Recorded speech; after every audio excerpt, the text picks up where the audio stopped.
What's going on? 6 o'clock. Good morning. Happy Friday from the 104.5 The Zone Studios. I am Robert Walsh. Some winners from the first day of the on-field workouts at the Combine. Shamar Stewart of Texas A&M highlighted his athletic profile, being Math Bomb's #1 defensive end since 1987, running a 4.59 40 with a 40-inch vert. The Vol James Pierce also helped himself, running a 4.47 40. Speaking of Vols, the Lions planning to release veteran linebacker Jalen Reeves-Maben when the new year begins. The Clarksville native, who's also the NFLPA president, made his first Pro Bowl and was second-team All-Pro in 2023, a longtime contributor and special team standout, now available. And an update on the Matthew Stafford situation, as Ian Rappaport reporting that both sides expect a resolution by the end of the Combine, whether that is an extension to stay in L.A. or being traded to one of the quarterback-needy teams. For all your foundation repair and your waterproofing needs, you got to go to USSTN.com. Breaking news at once on your home for the Titans and the Vols. This is 104.5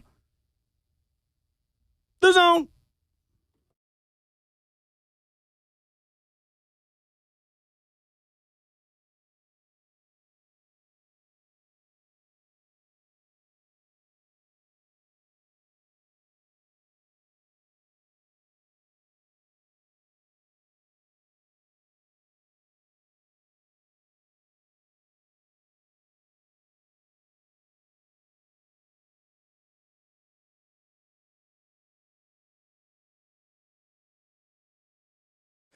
It is Friday on 104.5 The Zone, and on RKW we have a little saying, a little phrase and motto for the people. It is Friday, act like it. Well, we're going to for the next 4 hours here this morning, starting off your day on Ramon, Kayla, and Will, the final day of the month of February. There are like 70 days in January and then like 5 minutes in the month of February, which means tomorrow March Madness officially begins.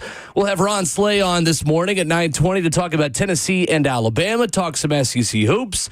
Of course, Brent Hubs of VolQuest at 7:20 as well. We'll talk Tennessee hoops with us then as well. Sam Phalen of AtoZ Sports, and he of reality television fame, coming up at 8:20. Your thoughts at 615-737-1045. In studio, Ramon Foster, Kayla Anderson, and Will Bowling. Friday, February 28th. How we doing? Good morning. Good. We're all back in the saddle, baby. I didn't know Pluto was coming to Nashville tomorrow. Really? Future, the rapper. March Madness? Dress it up and make it real for me. Dress it up and make it Whatever real that for freaking me. means. Come on, man. Tomorrow, my alarm will change for the following 31 days to March Madness by Future. There it is. Oh, thank God. My heart rate just went up. I'm not wearing my watch this morning, otherwise I'd prove it. My heart rate just went up hearing this music. It's time. It is that time. Get out your brackets. What is it, like Bruce Buffer from UFC? It's time. Yes, tomorrow is go time for March Madness. Mm-hmm. And I will also be playing Future March Madness song, Dress It Up and Make It Real for me. Things are, now we're getting to almost close to warm weather and just more exciting sports. NBA, Steph started it off last night. Don't bring the NBA in this. We're talking about good sports. Gotta give it to him, man. 69 points. That's insane. He's got I saw he had a great number. 100 games of 9+ 3-pointers. You know the closest person to him is like in the 20s. That's wild. That's wild. Yeah, they said they were catching Steph. No, you're not. Absolutely not. You're not, man. I'm glad to be back. If y'all can't tell, I got a long night of rest last night too. Hotel beds don't do it for me. Really, I sleep better in hotel beds. Well, but it depends on the type of hotel bed. Bert, get the fine sound together, okay? Because here's where it sucks for me. At home, I got a sleep number bed. Well, that's why. And you're picky. No, it's just the way you can tilt the bed up just a little picky. bit. Yeah, I got the option to be picky. You doggone right. You moved humans for 11 years professionally in order to be picky for the rest of your life. You have a sleep number, I got 60% off on that bed too. Okay, just so y'all know, I ain't paid full price for that one. Yeah, that's one thing they got right. You feel me? That's a sleep number. I be trying to solicit it out, but I think it's illegal for me to. Seriously, those beds are expensive, and you need a discount. You better go to Save a Lot for that type of bed. Is what I'm telling expensive. you. How was the drive back?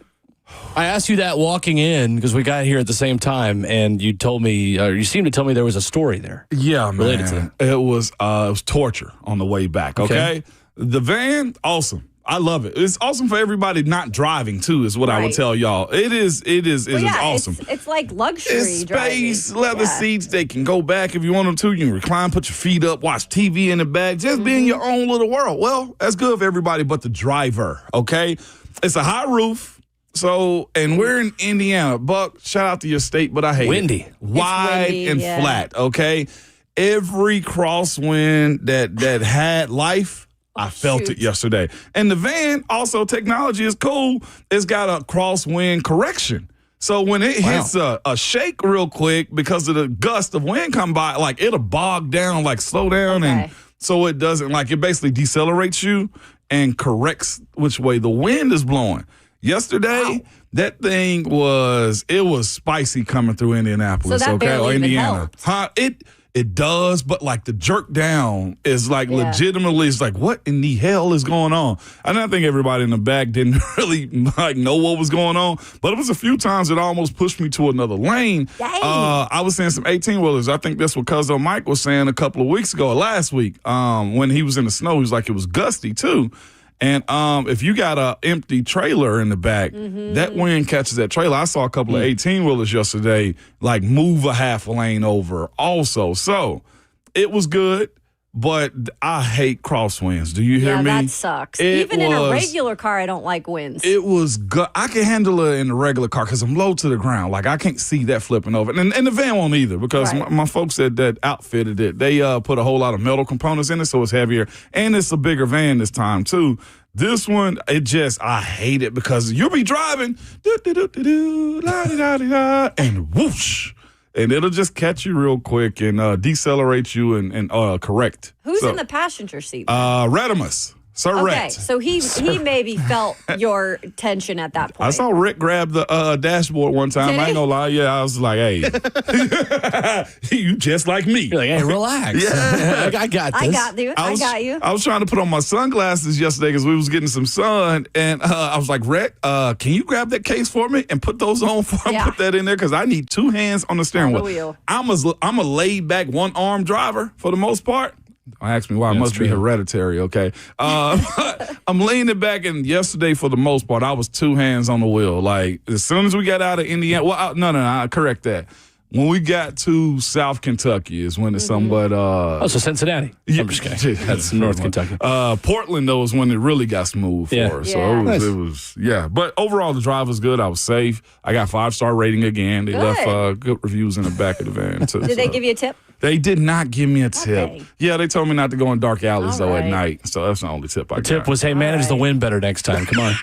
Yeah. Hey, you did fine. Do better next time. Yeah, no doubt, man. All right, well, so you went to the Combine. Who are the Titans picking? What do you know? What's going to happen? Like, give me the top 10 picks. Like, what? Come on. Cam Sanders and Shador Ward. Yeah, there you go. Exactly. Sound like Emory Hunt. Emory Hunt. That was good. Gave it to us straight I didn't think of that one, man.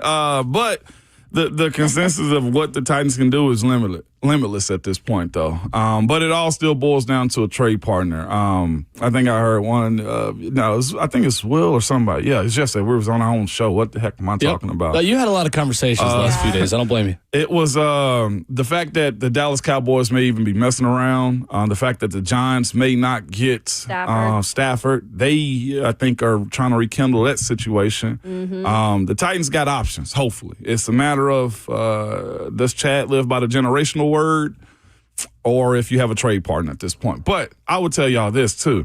There is so much business up there. It is ridiculous. I can't even imagine, dude.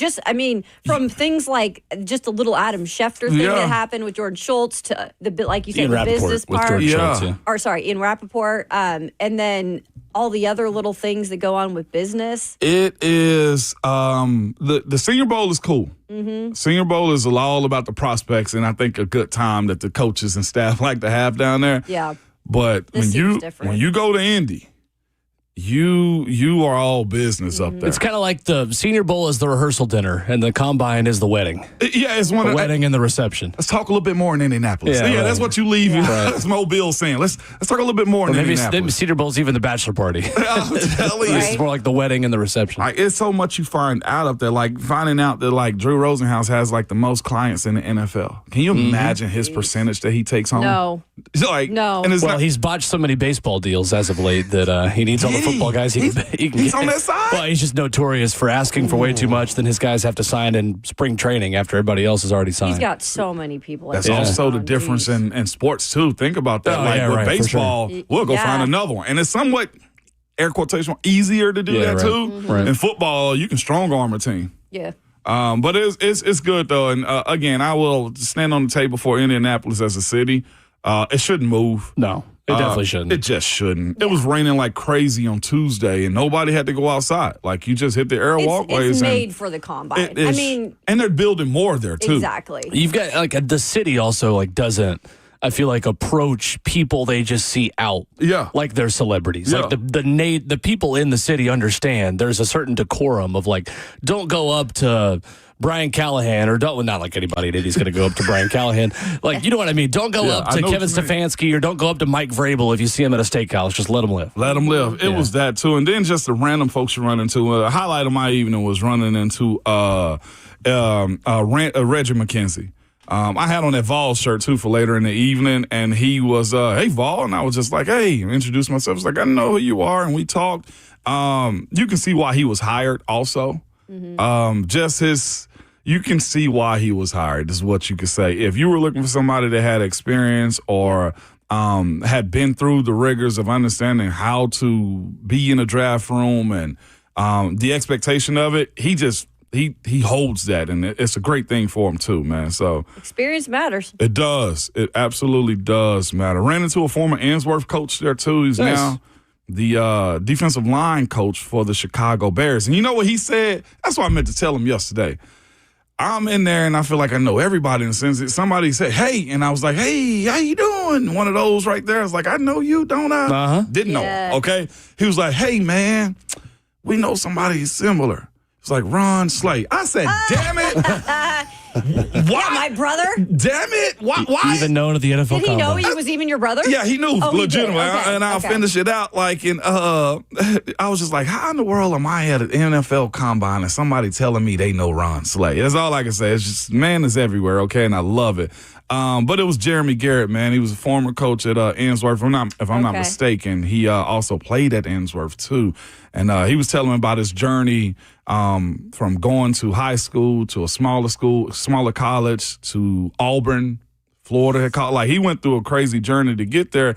Also, I think ended up helping coach at Vanderbilt under who's the older coach? Derek Mason. Yeah. Okay. D. Mason. Yeah. So, and all he was saying is this is a connection-based league. It is. Everybody know everybody, man, which is bad when folks, ruin their reputation and stuff. 615-737-1045 is our number.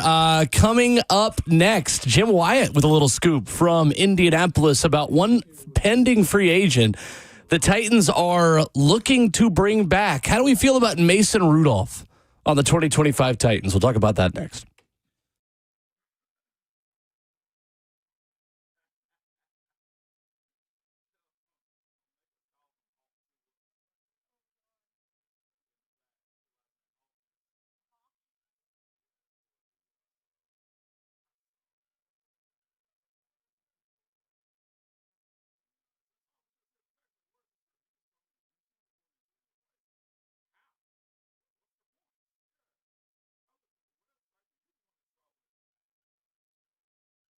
Get the Rolex of your dreams at Genesis Diamonds. Don't miss a massive 2-day luxury pre-owned Rolex event at Genesis coming up. It is this Friday and Saturday, all right? 2 days only, and your boy will try to go up there. I'll try to sneak away somehow, all right? But Genesis is showcasing a mind-blowing collection of pre-owned Rolex timepieces featuring a stunning new selection of hard-to-find watches, too. The Submariners, Daytonas, the Pepsis, the Batmans. Yes, those are Rolex models, or at least it's a street name so everybody know them by.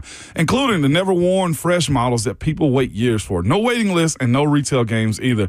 During this event, you can take advantage of specials pricing and up to 60 months zero-interest financing. And listen to this. With the purchase of any luxury pre-owned Rolex at this event, Genesis will give you a pair of 3-carat lab-grown diamond stud earrings of the highest quality, absolutely free. What an amazing opportunity this is, and if you've dreamed of owning a Rolex, you can't miss this.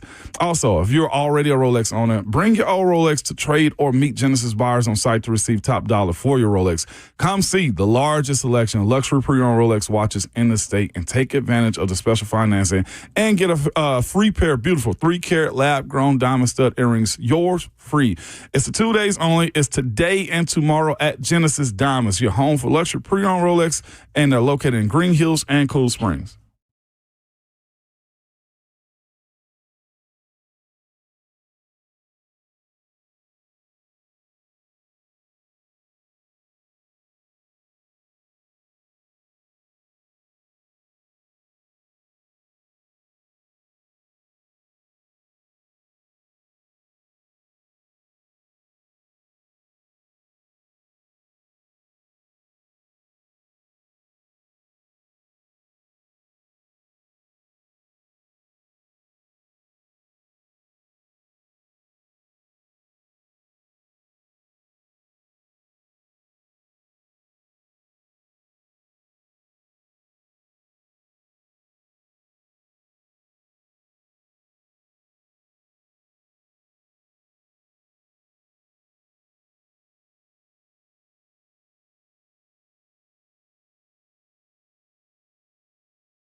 RKW on 104.5 The Zone, kicking off your Friday morning right here for the next 4 hours. 615-737-1045 and streaming live on 104.5 The Zone TV. That's Facebook Live, YouTube, Twitter, or Twitch.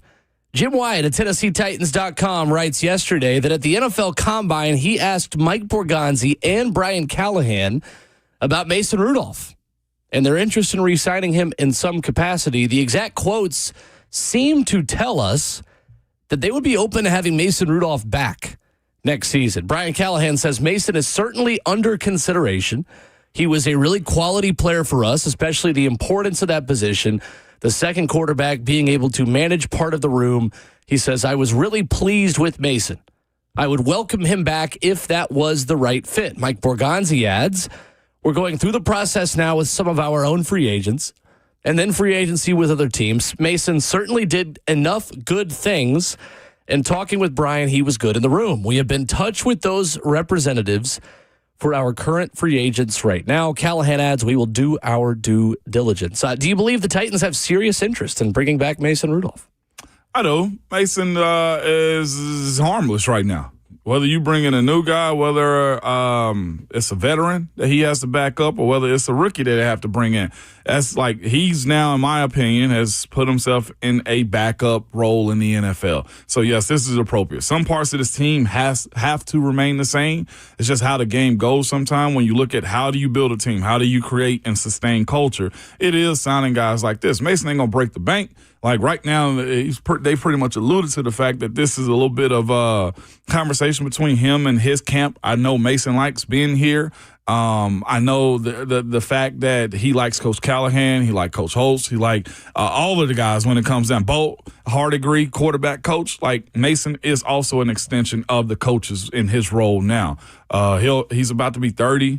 Hadn't really been a solid starter in this league, so this is appropriate to sustain the team culture, in my opinion. This makes it just a little bit more confusing to me, if you want to be honest. What are they then fibbing about? Are they fibbing about Will Levis coming back? Are they fibbing about this situation and just trying to play the game and say, hey, we like him, and if it fits, like you mentioned that saying that they said if it fits, well, what does that mean if it fits? If you go get a quarterback in, number one overall, it's a very confusing situation to me. Like, I'm more confused now than I was before, because I did not think Mason Rudolph was in the picture. And not like I wouldn't want him back as a backup. I do think he is a really good veteran presence in that room. Time and time again, when he had to step up and, go in for Will Levis or maybe rally things back to where they needed to be. I know the numbers weren't crazy this year and they were up and down, but I do think that went along with, again, a lot of newness with the head coach, new parts. I do think Mason is a solid pro, but where does he fit here, guys? I think that's my biggest question right now. I wouldn't mind having him back, but someone's got to go. Who's on the contract right now for a quarterback? Will Levis. Will Levis. Oh, no. Yeah, you can have 2 or 3 guys in that room right there. But if you're going to sign Mason Rudolph, right, and he's not expected to even be the backup because Will's still there, because you're assuming there's another quarterback coming in, or are they showing us what their cards are? Are they going to keep Will Levis as the starter potentially and bring back Mason Rudolph? I don't see any scenario of that happening. Right, so then I don't really see a scenario of them signing him as a 3. Well, they'd sign him as backup. Mason Rudolph. Mason Rudolph would be the backup. Will Levis would be the third quarterback in this I don't think we can assume that right now. I think you can. Yeah, Mason's a better backup type than Will Levis is. Levis is a guy you would love to develop, and Levis is someone that you may ship off for a pick swap the way you did Malik Willis when you brought in Will Levis and Mason Rudolph. So they've sure talked a lot about Will, though, still being a part of everything. Well, of course. I mean, I think the more you build him up as a project that's fixable, the more likely someone is to give you a 6th-round pick or a 5th-round pick for him. Trey Lance to Dallas, Kenny Pickett to Philadelphia. Right. Like, you got to get rid of legitimately. They got to respect and they got to not disrespect Will Levis enough, because again, what if all the cards fall down and he does have to stick and play here? I doubt it. But the conversation that we've heard Brian Callahan have all offseason has not sound like a strong indication that Will Levis will be at least a starter. I don't even know if he get a fair shake at the competition if he is here. Well, that Bargonzi said he would, because he said he's the one in the room and he'll have a shot at it, because right now he's the quarterback they have. But I think they've got it's been very quiet, and I get it, because they have to sell wanting a quarterback as well if they want to do some trades. But free agency is coming up real soon, and I would think we'd start to hear something about interest in a quarterback, because we've really heard zero. Yeah, we know they're interested in Matthew Stafford just in terms of the player, but they're not interested in trading for him. Right. And that's as close as we've gotten to like who Brian Callahan would love to team up with. I am out on Mason Rudolph. I'm good. Even as a backup? No. I don't think he did enough good things this past season when he was called upon. 9 touchdowns, 9 interceptions, a career low quarterback rating at 80.1. He was 1-4 as a starter, played 8 games, 1,500 passing yards. Like, I know it's not all numbers, but 9 picks off the bench. Like, he didn't show enough to me to say his processing ability and mental side of the game was really that much better than Will Levis. How did his numbers go down that drastic, though, from the year before in Pittsburgh? How did they? That's what makes me think, too. I don't know if it's just the quarterback. No, it's definitely not just the quarterback. It was just their faults last year. But 9 picks is I agree. Brutal. Here's the separate. You're not asking him to come in. Who is thinking Mason Rudolph is coming in to be the starter? No one is. I'm just talking about. I'm not going to put all the blame on him last year. Well, I'm not either, but 9 touchdowns, 9 picks does not earn you another opportunity to stay here, in my opinion. But the issue is when guys are backups at any position, this is my opinion, the way I feel about it, in any position, there's only so much that they're able to do before they're seen again. And that's no matter if it's a backup guard, backup running back, or backup DN. Like we saw at times where Arden Key would come out, and then the reserve guys would end up giving up big runs and stuff like that. So I look at his situation saying that this is a teacher in the room moment if they wanted to bring him back. I think they could get a better quarterback and still have the same kind of teacher. You think so? Yeah. Well, I mean, we're looking at Andy Dalton and Bryce Young at this point. Jacoby Those are Brissett? similar situations. Exactly. Jacoby is more of a starter to me. I think there's a difference in the two guys. He still can be a starter. Yes, Jacoby still can be a starter in this league to me. I don't view him and Mason the same at all. No. I mean, to be fair, his quarterback rating was worse than Mason's last year. But he's 74.2. But to me, Jacoby Brissett is who you bring in if you draft a quarterback with the number 1 overall pick. Understood that. I get that. And like the way the Patriots just did with Drake May. Yeah, I get that for sure. But I see him as a dude that's going to push for more money too, which is another thing. Mason, I think, comes back for closer to minimum than Jacoby Brissett, which it don't matter because you ain't really paying nobody high dollars amounts anyway for this team. I personally view it as a coach in a room, and the fact that they're talking to him, it might be leveraged against somebody else at this point, too. Are you willing to let Will Levis be QB2? Right now, he has to absolutely earn it. So no, not right now. No. And again, he'd have as to much as you're bringing in 2 quarterbacks, regardless of what you do, whether the Titans draft, I think so, or if the Titans are signing a starter. You're still also going to sign a backup, in y'all's opinion. Yeah, I do. And that's why I think it's just crazy. There's so much work to be done there, and we have no idea what they're thinking. Will Levis I'm glad to not know what they're thinking, though, honestly, because I think at times this organization's been too transparent, and it's raised the price of what they want to do. Yeah, they're definitely like when they wanted keeping it C.J. under Stroud a wraps. couple of years ago. Yeah. You can't, in my opinion, bring Will Levis back and make him be a backup in that role. No. It just doesn't suit. He unless hasn't proven enough. Or it's just the personality types of that position more than anything. I agree. Like the reason they were able to have, the Jets were able to have Zach Wilson be their guy, love him, buy into him, and then the moment they found somebody that was bigger than him, he was no longer the starter. Aaron Rodgers was, in my opinion, or somebody of that caliber, was the only person to push him down so much. And what happened after that? He got shipped off because they chose Aaron Rodgers at that point. So if you're telling me that the league operates in a way that if you only got one quarterback, that guy needs to be the main part, the main character in that movie, that's how it got to roll. So that's why I don't see Will Levis being in a backup role here in town. If he does and they make that work, I'll be shocked. Color me shocked is what I would tell you. He's got to show an immense amount of growth from last season, and I don't even know if you can show that in training camp because we saw the minute he stepped into game action last year, it's almost like everything we saw from training camp potential went down the drain. Yep. He's not the personality type that's conducive to backup quarterback play. No. He's a distraction for whoever the starter Will is. might bounce up somewhere else. He might bounce back somewhere else. Maybe. He could. Maybe. He could. But It will require a change of scenery to get that out of him, though. Yeah. yes, 100%. And Titans fans, I'm already annoyed about maybe we should just given him more of an opportunity. Like if he succeeds somewhere else, maybe he's succeeding somewhere else because he is somewhere else. Yeah. And Yeah. some part of the quarterbacks process. do that. The Chiefs will franchise tag Trey Smith. Report coming out yesterday. That's one big Titans target that is off the board. The 25-year-old from Jackson, Tennessee, of course, was a 6th-round pick in 2021. He has started 67 games of a possible 68 for the Chiefs over the last 4 seasons, and each of their 13 postseason games, of course, over that span. Pro Football Talk had him as the number 3 free agent on their list of top 100. So once he signs his tender, he will be set to earn a fully guaranteed $23.4 million on a 1-year deal. I don't know why more teams don't do this, because this is a second straight season now that the Chiefs have used the franchise tag and given themselves options. Because you remember who they franchise tagged last year? L'Jarius Sneed. Yeah. And then they got something for him. It is an easy way to get some kind of draft capital for people that you feel like are on the way out anyway. So he could still become a Chicago Bear. They could still sign him to an extension. Or I feel like Kansas City would probably be fine with him just playing on $23.4 million this year. Is this I've always wondered this in terms of a player, Moan.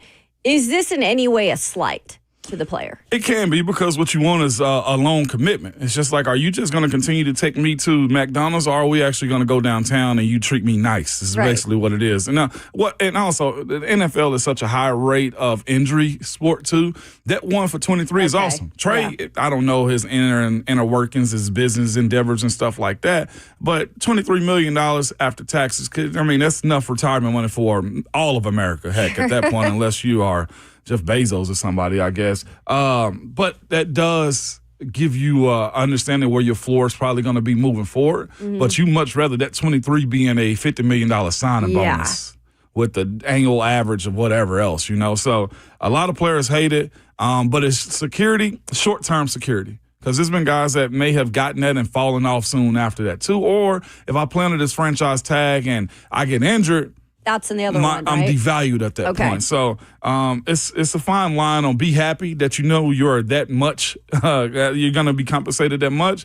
But I'd much rather have the long deal, even if the number's just a little bit smaller. I'd much rather you give me 70 guaranteed than this 1 for 23 and hope I make it through this year, even if I got to give you a little bit of a discount. Yeah. Yeah, it depends on the situation, right? Like when Kirk Cousins was in Washington, they had no intention of keeping him around long term. They just tagged him as much as they could until they couldn't anymore. It feels like San Francisco might be headed towards a similar situation with Brock Purdy. If I'm the Niners, that's what I do with Purdy is I tag him until I can't anymore. Because the franchise tag value of what you would be able to get for him is still similar to what he's going to want as an average annual salary anyway. And you kick that can down the road as long as you can until you have to pony up and pay him. Because he is the best example of a guy that's going to warrant market value probably more than his ability would actually tell you. Yeah, more, but you're saying that insane, but you're saying he's going to go up exponentially, but not reset the market, Brock Purdy. No, I don't think agree. so. Yeah, I don't think so. All right. I was just making sure. I think he may join the 50 million club, though, honestly. Right, I mean, just not reset it. Yeah. Yeah. He'll be up there. He'll be up there with Trevor Lawrence money around that area. So Vols fans, we go ahead and just say this right now, too. You are officially out of the Trey Smith sweepstakes, okay? I know. The Titans are, for sure. Yeah, the Titans I mean, are. even I'm a little bummed. I've grown to his couple, shows on here. He's been great. He's an awesome selfishly, individual. I'm a little and of course, his pathway to get to where he is too. You root for people like him. I mean, just the same way I root for Brock Purdy. Oh, yeah. This is the impossible story. He ain't supposed to be in that spot, Brock Purdy. So I don't know if he's gonna he's not gonna reset it. But the fact that he has an opportunity after this short time to make $50 million. Good for him, dude. Good for him. Good for him. This is where Tom Brady was before he became evil to everybody. It's funny how that changes.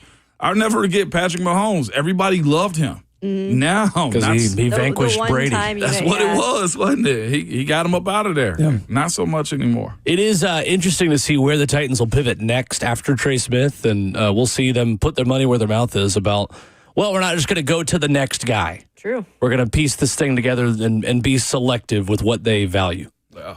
And it's also true, too, with the reporting that's been happening around the league in the sense that a lot of teams just going to pour right back into their own free agents.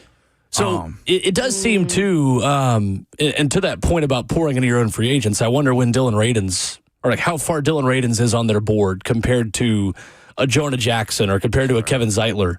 It does feel like they would rather, in a perfect scenario, sign a right guard, which probably means they're drafting a right tackle. Because I don't see a scenario where they are signing long-term free agent starters at both right guard and right tackle, right? I think they'll go one or the other for sure. I mean, what's better right now, guys, in terms of the draft, if you can find value in that second round, let's say? What's better? For a tackle or a guard?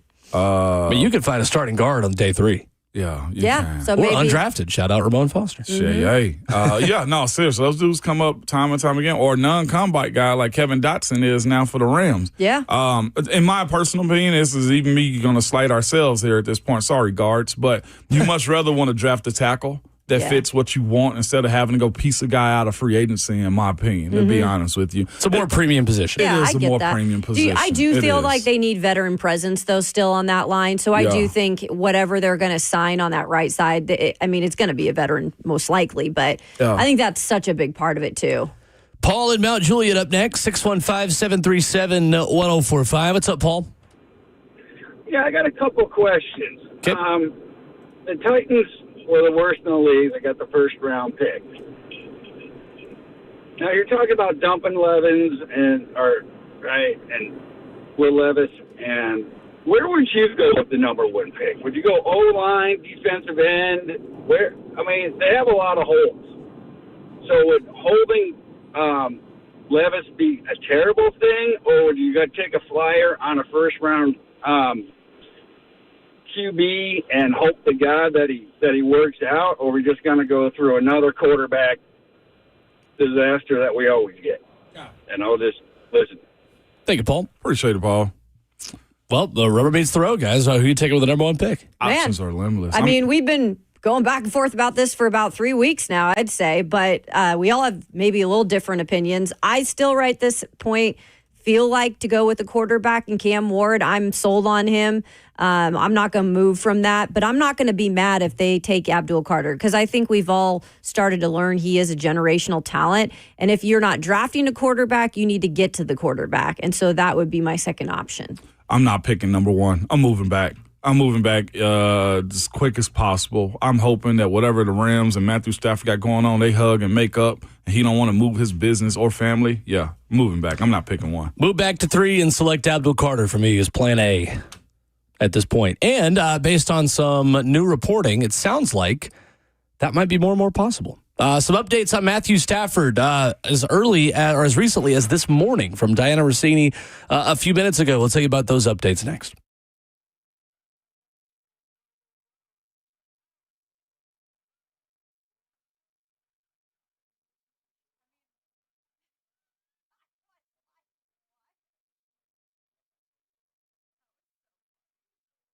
Hey, what's up? It's Will Bowling. Is your water heater not heating? Maybe your sink is leaking, the drain is clogged. You realized over the past couple of weeks, you've maybe been snowed in, it's been colder, you've been sitting around the house more, and you're thinking, oh man, there is a lot around here. It just ain't working. Not as good as it should be. Well, available 24/7, 365. Our expert friends at League Company, they have you covered for all your plumbing needs. And right now, you can enjoy $30 off a plumbing service for a limited time. You just got to contact League Company today at 615-567-1000 or go online to leaguecompany.com for an appointment to take care of your home's plumbing from top to bottom. Again, that's $30 off your next plumbing service call at leaguecompany.com. 615-567-1000. 1000. Trust the folks with over 80 years of experience. Lee Company, they've been in business since 1944. Open 24/7 with 14 community locations here in Tennessee and also in Kentucky and Alabama. Get $30 off your next plumbing service call at leecompany.com. That's Lee Company, all you need.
Wrapping up the first hour of your Friday morning here on RKW with updates to the Matthew Stafford sweepstakes here on 104.5 The Zone. So last night, apparently Tom Brady made quite the impression on Matthew Stafford on their coincidental lucky ski trip together in Montana. So the reporting says, according to the Las Vegas Review-Journal, that the Raiders and Stafford's camp have found common ground on what a new contract could look like. Now, common ground does not mean they have agreed to terms on a contract, but the report strongly suggests that if the Rams and Raiders can come to an agreement on a trade, Stafford and the Raiders can come to an agreement on a contract, which is very interesting. So the same report says the Raiders want to keep the number 6 pick at all costs. If the Raiders will not part with their first-round pick to get Stafford, then Stafford could just go back to L.A. Then as recently as about a half hour ago, Diana Rossini says the Rams are set to meet with Stafford at their facility in person today regarding his future.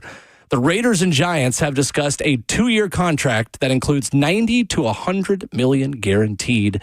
She says a decision is expected soon. Wow. You know what caused this? Kirk Cousins. It's just plain and simple. Interesting.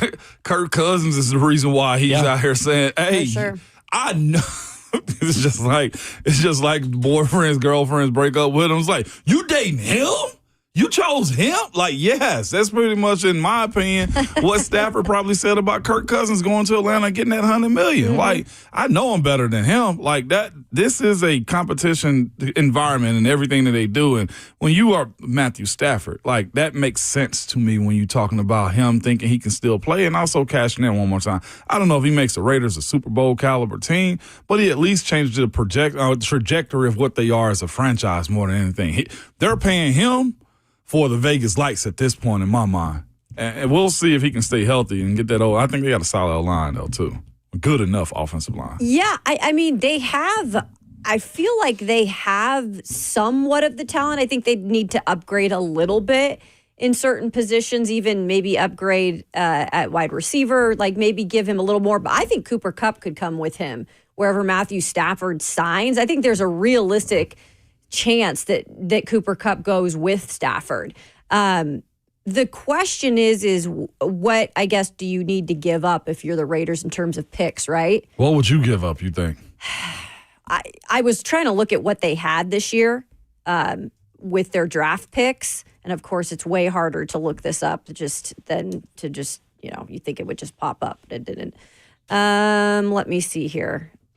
They've got pick 6 in the first round. Okay. No, I don't have it yet, but they have pick 6 in the first round. It feels like it's going to take multiple 2s.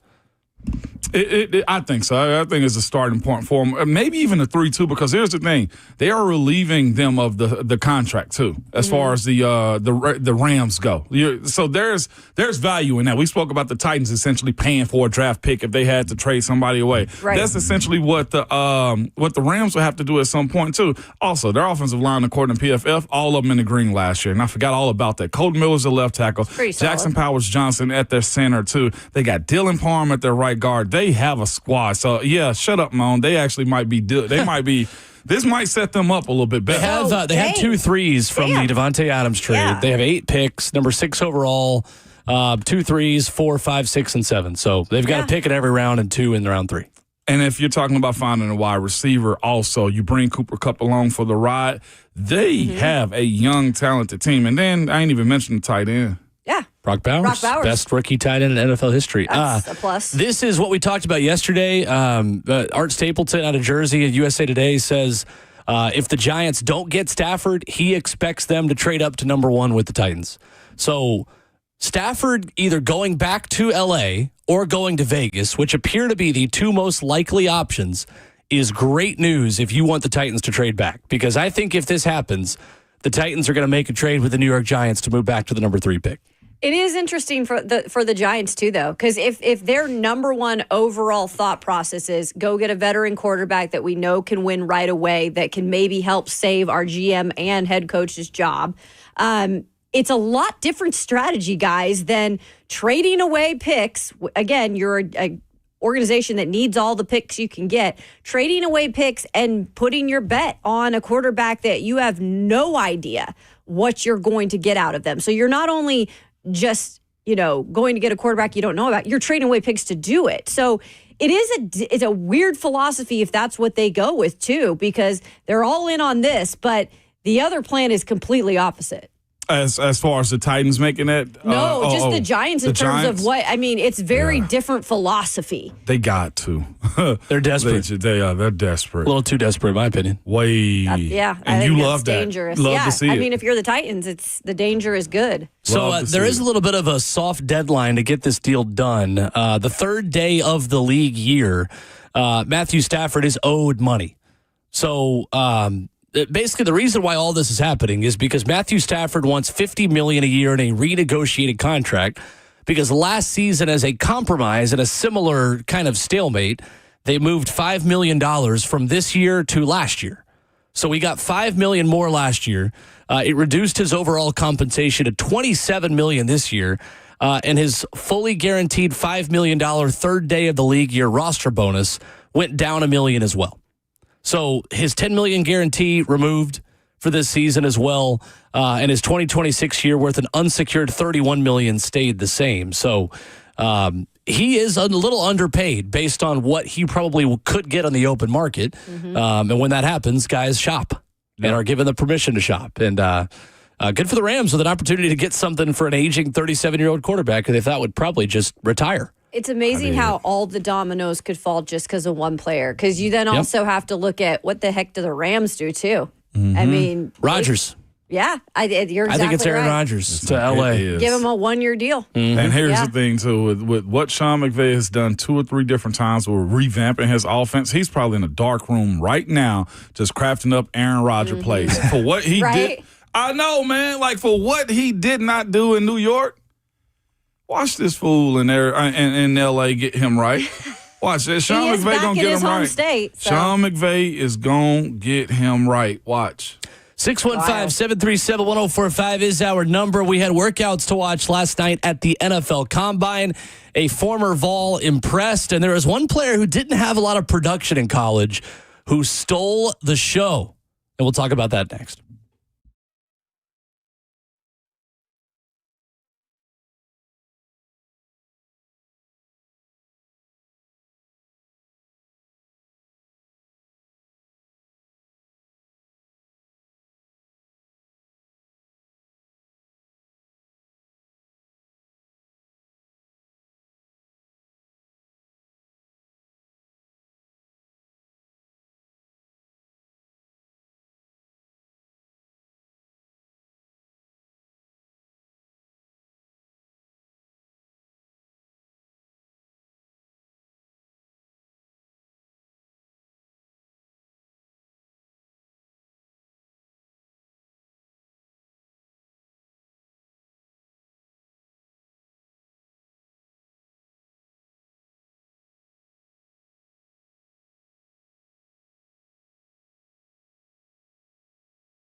What's going on? 7 o'clock. Good morning from the 104.5 The Zone Studios. I am Robert Walsh. Some winners from the first day of on-field workouts at the Combine. Shamar Stewart of Texas A&M highlighted his athletic profile, being Math Bomb's #1 defensive end since 1987, running a 4.59 40 with a 40-inch vertical.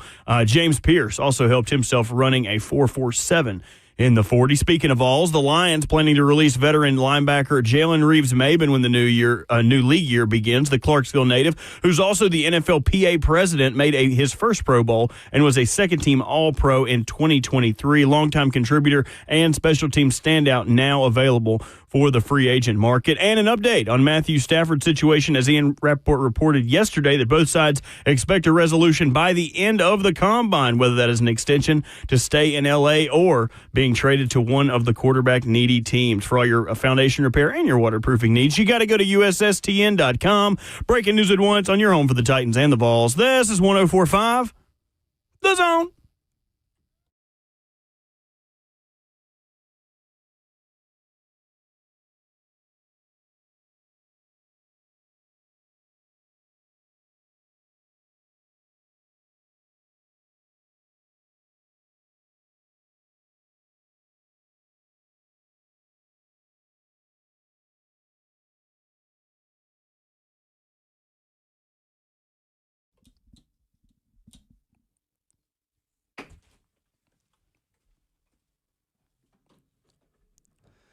Yeah, the show goes on into the 7 a.m. hour on this gorgeous Friday in Middle Tennessee. Welcome in to Ramon, Kayla, and Will. 615-737-1045 is the number. Ramon Foster, Kayla Anderson, and Will Bowling all in studio.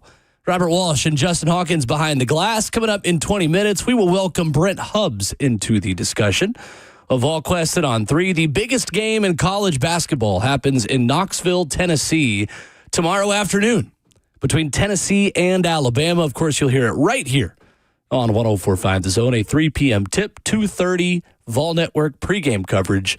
We'll preview that with Brent and with Ron Slay coming up later in the show today as well. Another former Vol, though, stealing the show last night as Tennessee edge rusher James Pierce runs the fastest 40-yard dash among defensive linemen at the NFL Combine on Thursday, 4.47 on his second run, a 1.58 second 10-yard split.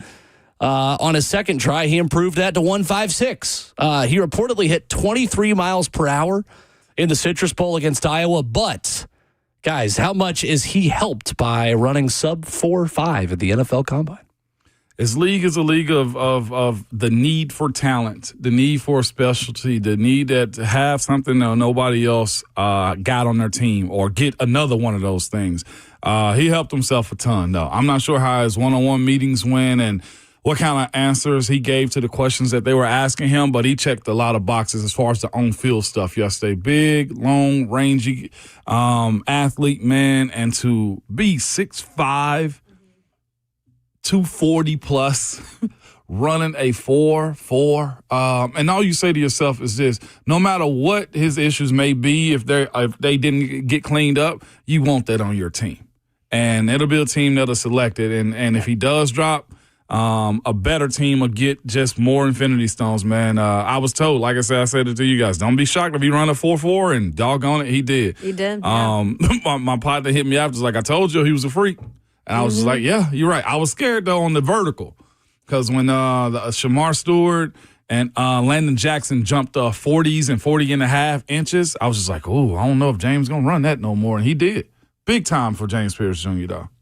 Yeah, I'm excited to see what comes out of this, because that's why the Combine is so big, right? Because it can change just because of how many eyes and ears and personnel are there. One thing like the 40, whether you like it or not, one thing like the 40 can change the narrative around a player. Or one thing like Anthony Richardson going out there and just throwing darts. Mm-hmm. That's how much it can change. And whether you like it or not, like I said, it can happen. But for him in particular, it's not like James Pierce Jr.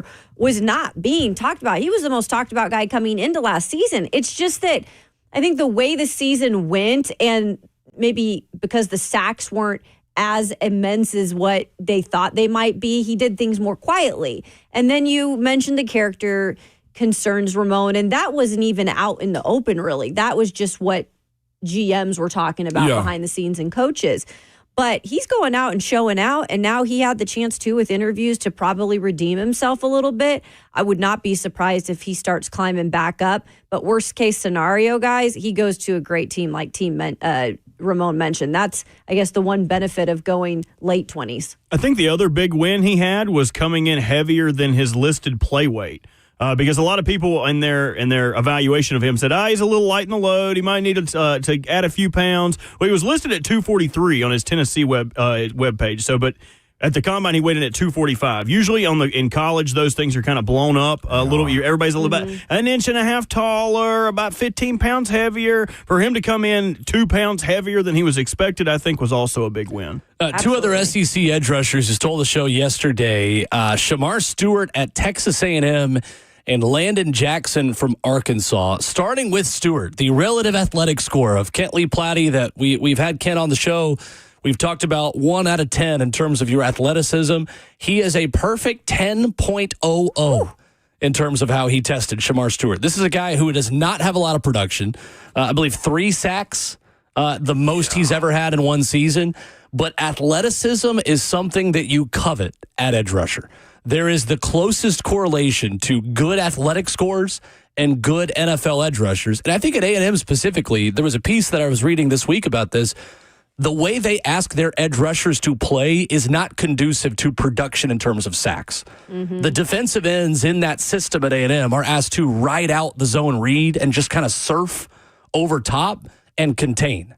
And so there is more interior defensive line, just numbers and production, than there is total sack numbers. I just don't think for college edge rushers, you can only look at a sack number and tell me who that player is, because so many of these different guys are asked to do a lot of different things.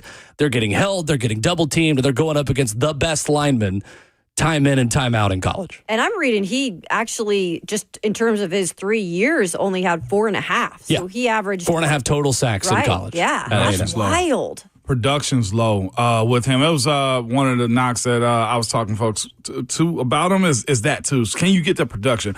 But here's what we do know is 40-inch vert. That shows explosion. That's what the combine is too. That is. And what was his weight? He was 2. So he was 6'5", 267. He ran a 4.59 40 with a 1.58 unofficial 10-yard split. That is also elite. His broad jump was 10.11, and his vertical was 40 inches. That's insane. So here are some of the top 20 players ever in the history of that relative athletic score at edge rusher. Myles Garrett, Javon Kearse, Mario Williams, Kyle Vandenbosch, Sean Merriman, Milton Williams, who was a game wrecker for Philadelphia. Gonna cash in the Super Bowl. Montez Sweat, Daniil Hunter, Brian Burns. Just some of the top 20 players in terms of pure athleticism in the history of the NFL Combine at edge rusher. And they've all been pretty good. Very good. Yes. 100%. Yes, that right there is why the combine is what it is too. Now they can say you fit this, and this. You're similar him, and you get answers to the test. That is huge. To be 260-some pounds and jump a 40. All I can think is this too at his size. What is he? 6'5" also? 6'5", yeah. He's if it doesn't work on the edge for him, Danico Autry. Move inside. Yeah, he's a bigger dude for sure. Move inside. Like, do whatever you want to do. And he's a rush specialist and can be also a run stopper, too. Yeah. Landon Jackson, the other guy who was really helping himself yesterday, the edge rusher from Arkansas, a 40.5-inch vertical. 10.09 on the broad jump, 4.68 the 40 he ran at 6'6", 264. Not as freakish numbers in terms of the relative athletic score, but still elite. A 9.88 out of 10. So since 2003, guys, there have been 4 defensive linemen who have weighed 260 pounds and jumped 40 inches in the vertical. Landon Jackson and Shamar Stewart yesterday. The other 2, Myles Garrett and Mario Williams. God dang it. And also, too, for Landon Jackson had a really good game against the Vols. He wrecked shop. Then he did. Like, he sacked the quarterback. Yeah, he did. And it was phenomenal to watch. Also, this for him, too. I was messing with Bert before the show. There's a side-by-side of him from his high school All-American. By the way, made All-American to where he was at the Combine. You want to talk about redemption. He started at LSU. I know, yeah. You want to talk about redemption, though, because his bag tape was terrible. Mm-hmm. He was stiff as a board. Like, he couldn't move, couldn't bend well. But what it is what coaches talk about, your projections. Like what you're going to turn into. And he got mocked on social media big time about how he was performing. And I'm glad to see him redeem himself in that fashion. Sure. Again, another one of those guys that may end up being a nickel rusher in the 3 technique, or he can play the edge and set. I don't know if his production is going to be huge in the NFL as far as like he's a 12 sack a year type of guy. But what I do know is we're talking about the steak and potatoes draft. Like, he fits the mold of having somebody that's going to be really solid for you, really disciplined, and can be somewhat productive. I don't know if he ascends up to superstar level like Mario Williams or Myles Garrett. Though. Yeah, he had, I think, his last 2 years. Personally, my opinion. Yeah, at Arkansas. I mean, it's not like he was like crazy numbers, but he had back-to-back 6.5 years in terms of sacks. So, I mean, he is productive, like you said, and it looks like he's continued to grow throughout his career. I think it's challenging to judge James Pierce's total production numbers, too, considering how many third downs he was on the sideline for. Mm-hmm. Ronnie Gardner in Tennessee played 12 defensive linemen this past season, and he was one of them. And you did not see him feast against Kent State and against teams like that in UConn like he did in past seasons this year. Yeah. That is kind of the fool's gold you get with sack numbers out of college a lot of times, in my opinion, is you get guys that just had 3 sacks against a directional school. Yeah. Like, okay, buddy, you had 8 sacks this year, but 4 of them were against UT Martin and against UT Martin. Against UT Martin and Kent State. Right. Yeah. Well, that's the thing. You guys, I mean, Tennessee played some schools that they were whooping early on in the season to start, and a lot of these guys weren't even playing some of the time. Yeah. Hey, Roy asking about my numbers. I jumped to 26. My goal was 25. Roy on YouTube had asked, do we have Ramon's vertical numbers? 26. I was just looking it up. You had a 26-inch vertical. I was 5 short of James Pierce. Now compare that. Compare that. The cool thing with Pierce, though, you talk about not having the great numbers, but he does have an elite pass rush production score with pressure. So Abdul Carter at number 1 overall, 20% pass rush win rate or pressure rate.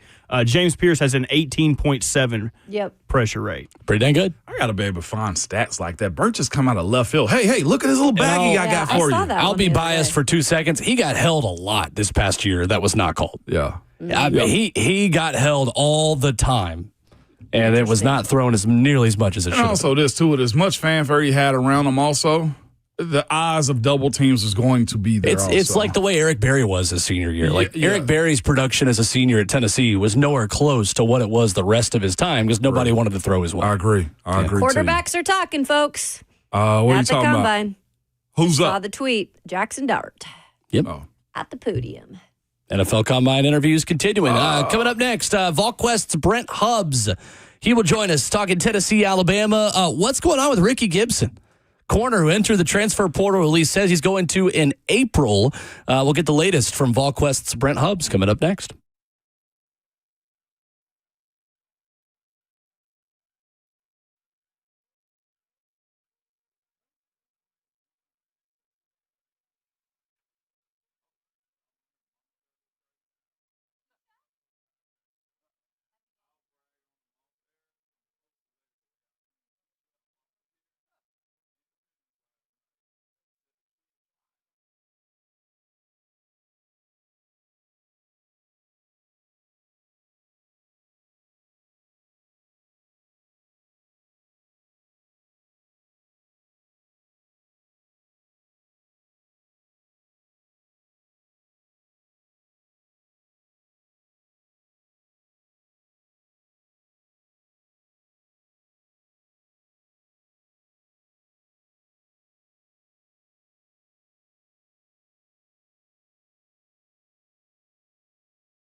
RKW on 104.5 The Zone continues this morning on a beautiful Friday in the Music City. Ramon Foster, Kayla Anderson, and Will Bowling, joined by one of our favorites, Brent Hubs of VolQuest and on 3 this morning with the latest out of Knoxville on the hardwood, on the grass. The spring practice gets started very soon in Knoxville. What's up, Brent? How are you?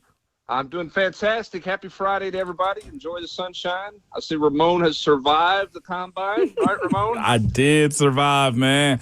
Ran into a good bit of people up there, man. Saw the Vol legend himself, Reggie McKenzie, man. That was probably the highlight of the week for me, just so you know, Hubs. It was an honor to meet him. Yeah, he's a terrific human being, man. Just a terrific guy who has obviously had great success and represents Tennessee so well in all that he does. Good dude, man. Really Real good guy. good dude. Brent, yes. you'll be shocked to learn Ramon was very humble and like introduced himself like, hey, you know, what's going on? Reggie goes, I know who you are. It's okay. It's all That's good. simple. But He's ear to the ground. he does have he knows ball. He knows Absolutely. me, which is No even doubt. important. Hubs, even with that being said, I said it earlier on the show too, man. Look, I'm at the NFL Combine, right? In National Football League, okay, is what I'm telling you. And there's a guy I run into, and it's just like, come up to me, hey, I know. He's like, okay, well, we might have played against each other and all these types of things, right?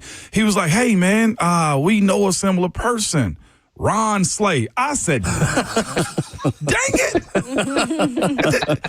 You're at my event. Can't go anywhere. I can't go anywhere, man. But no, I say that joking, but it was Jeremy Garrett, man, who was a former Innsworth coach, played at Ole Miss also. He's a D-line coach now for the Chicago Bears, Hubs. But is that not the most Ron Slay thing to ever happen? I'm at a football event. You can go to all ends of the earth, and somebody's gonna know Slay from somewhere, somehow, some way. Yeah. This is a guy who spent a year plus at Mouth of Wilson, Virginia. And anybody who's ever been up there knows there's nothing in Mouth of Wilson, Virginia. Like you can't get lost enough to find Mouth of Wilson, Virginia. And yet somehow Ron Slay's the national treasure. Ron Slay is, and knows everybody in all corners of the earth. I guess we really shouldn't be surprised because it is Ron Slay after all. You're right, Hub. I love we'll it. carry on then. Brent Hubs of VolQuest and on 3 with us. Brent, the big news out of Knoxville on the football front this week, Ricky Gibson, the report from on 3 that he is expected to enter the transfer portal in April. How big of a surprise was this? And is there any chance that this public negotiation ends with him staying in Knoxville, kind of the way it shook out a little bit with Boo Carter? Yeah, I think there's a chance that happens. We'll see what happens moving forward. And, Ricky's been in the building this week and has been working and has not packed up his locker or not left or anything like that. So he's still working. We'll see exactly where that is on Friday next week when they go to spring practice. And, I think he's going to be out there for spring practice. And this one's unusual because, the guy has put, he's put on a national blast. His people have put on a national blast that the plans to enter the portal doesn't open for 8 weeks. There's lots can happen between 8 weeks. He could change his mind. There could be some kind of renegotiation. There could be, just one of those deals where, hey, I was having a bad day and my people put that out there and it never became a part. I found it interesting. Cardell Tate from Ohio State, did an interview a couple of weeks ago, and he was like, I don't know where all those rumors came from that I was going to go into the portal.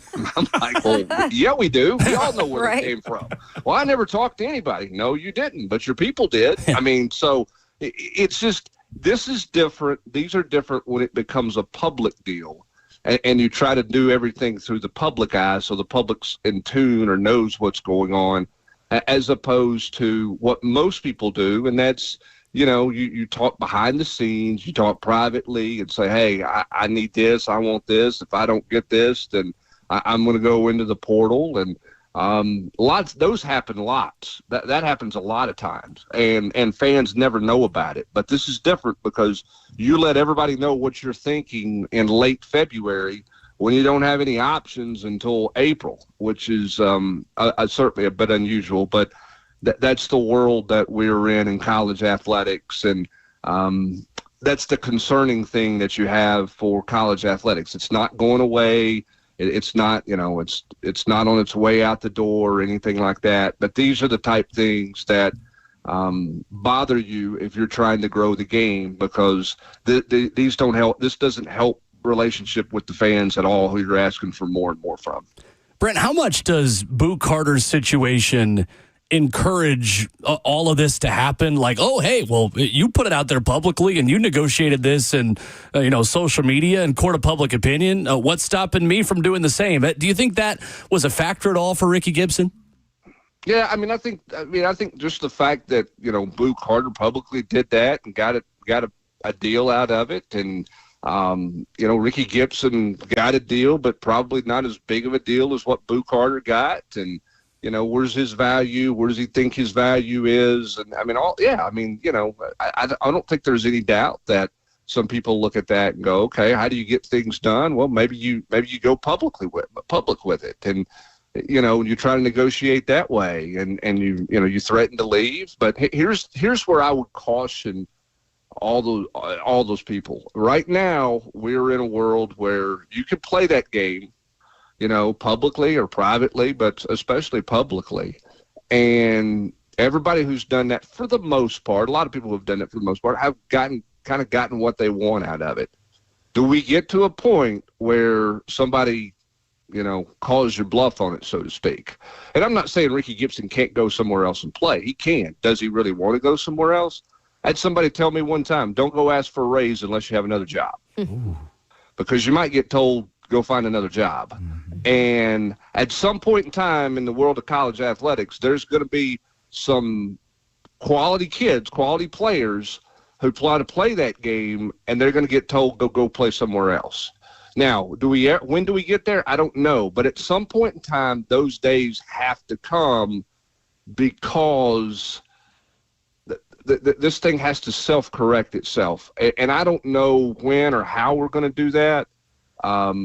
It's not going to happen until, first of all, you get some national control. Like for example, and this is off on a separate tangent, but there's this controlling arm as a part of the House settlement that's a non-NCAA controlling arm that says we're going to regulate NIL, meaning you've got to validate every deal to be a legit NIL deal. It can't be donor X giving you whatever in your pockets and you sign a few autographs and that's your NIL deal. It's got to be a legit deal. That's the whole purpose of this regulation arm, if you will. Well, Oregon has introduced a bill into their state house that says, if passed, if you earn NIL money in our state, you don't have to report that money to anybody. You don't have to tell anybody about the deal at all. Well, that just circumvents what you're trying to get out of the House settlement for a national parameters, national guidelines to validate legit NIL deals. So individual states are staying one step ahead of any potential guardrails that you put in place. So do we ever get real guardrails? And if not, what is the natural course of correction, and when does that happen? Because at some point, I still contend you're not going to take it from a $25 or $30 million to a $50 million roster on some kind of real consistent basis somewhere. I just think it's going to be too hard. There's not going to be enough money. Wowzers. Brent Hubs, VolQuest on 3 with us this morning. Hubs, on the other side of things, the offensive line, man. Andre Carrick lost his appeal for another year, man, and I saw you wrote up this 4 to 5 new starters. How do they fill those holes, man, and what is it going to look like for as far as competition in spring ball? Well, I mean, you've got a left tackle in Lance Hurd coming back. Now, he's got to play much better than he did last year. I think we all recognize that and understand that. You got to be better in year 2 in this system. You've brought in 2 transfers, Wendell Moy from Arizona, who's going to be a guard. He will be one of your starting guards. You don't bring that guy in from Arizona who's been a starter to not be a starter, in my opinion. Sam Pendleton is the transfer from Notre Dame, who has started multiple games in the Power 5 level, got experience. I think he's going to be another guard. And then at right tackle, I've said this, I continue to believe this. If you're going to invest the money you're investing in David Sanders, I translate that to be a college football first-round draft pick. I think he's got to play. I think he's got to play out of the gate. And maybe he's not completely ready, but, I mean, it's hard to justify that guy standing on the sideline watching. So I think that he's going to have to step in there. He'll have some competition with Larry Johnson, but I think ultimately it'll be David Sanders at right tackle. And then you're going to have a high school player at the center position. And is that Jesse Perry, who's a guy who could play guard, center, tackle? Is that William Satterwhite? Is that Max Anderson? I think those three guys most likely vie for that job. Pendleton could slide in and play center, Ramon, but he's probably better served at guard, and he's brand new to the offense. Those other guys I've mentioned have been in this program for a year plus. So I think you're going to have a true high school guy playing there. And so instead of, being in spring practice, being a group that's just trying to gel and, hey, let's bubble wrap Cooper Mays so he doesn't get hurt and that type of thing, you got some real competition going on. And that's why this spring practice is going to be different than the previous spring practices have been, because you got competition in a lot of spots, starting with the offensive line. I just want to double back real quick to the Ricky Gibson situation. So you said he's probably going to go through spring practice too? Like, is this the era of just make it weird? Like, legitimately? Like, you told me you're leaving, but you're still going to work and practice for me also? At this point, I'm chilling in Gibbs Hall and just asking y'all, hey, how was practice today if I really want to leave, Hubs? Well, and I think that's going to be, again, how much do you really want to leave? And that's the case. And again, what's Josh Heupel do? Listen, my belief is that he'll be out there a week from Friday, but the head coach might tell him stay in the dorm. Stay in Stokely. It ain't Gibbs no more. Hey, man, you don't want to be a part of this? Don't come be a part of this. Don't do it. That's his call. I mean, that's his right. And that's where head coaches in college football are challenged in adjusting to some things. Okay, and it's one of those deals where how are you going to handle this situation, right? Because here's what we know with Josh Heupel back in December. What did he say? Because he was asked, Coach, this guy, going into the portal, but he's still here. Are you going to let him play? Oh no, he's done. He's done. He's in the portal. He's leaving. He's not going to Ohio State with us. He's no longer a part. Now those guys were officially in the portal. How do you handle this? I mean, the odd part about this one is this guy's giving you an 8-week notice that he doesn't want to be here or that he's going to go into the portal. So as a leader of the program, what do you say? Okay, but you also know, hey, that this guy had a really good year last year. We need him on our team. So like, what do we? Yeah, it's weird, but there's so much weird about college football, Ramon, right now that normal feels weird and weird feels normal. Brent Hubs joining us this morning, as he always does at this time. I think I got that right. That was great. You dropped a bar there. All I could think was the weird. Like Stewie Griffin did. Stewie Griffin, just weird. I was going to be childish, too, but I said, never mind, Hubs. I'm going to be an adult with you on a Friday, Kayla. Let me get out. We still have time, Mo. I'm turning my mic off. Right? I'm turning my mic off. Well, hopefully there's nothing weird about this position group, Hubs, but what can you tell us about maybe some of the early buzz with the receiver group? I think Travis Smith is one of the guys that we're all very curious to see. He's got some size about him. He's shown good athletic ability. He played really good football at a really high level in the state of Georgia, and I think the state of Georgia has shown through the years that they produce players who are pretty developed coming out of high school, particularly at some of the bigger schools. I like Travis Smith a lot. I like his mental makeup.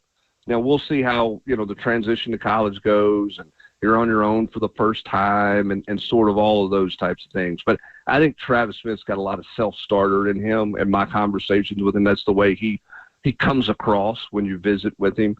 So I'm excited to see what Travis Smith looks like. As a young guy, I think that he can help them and help solidify a very unknown rotation.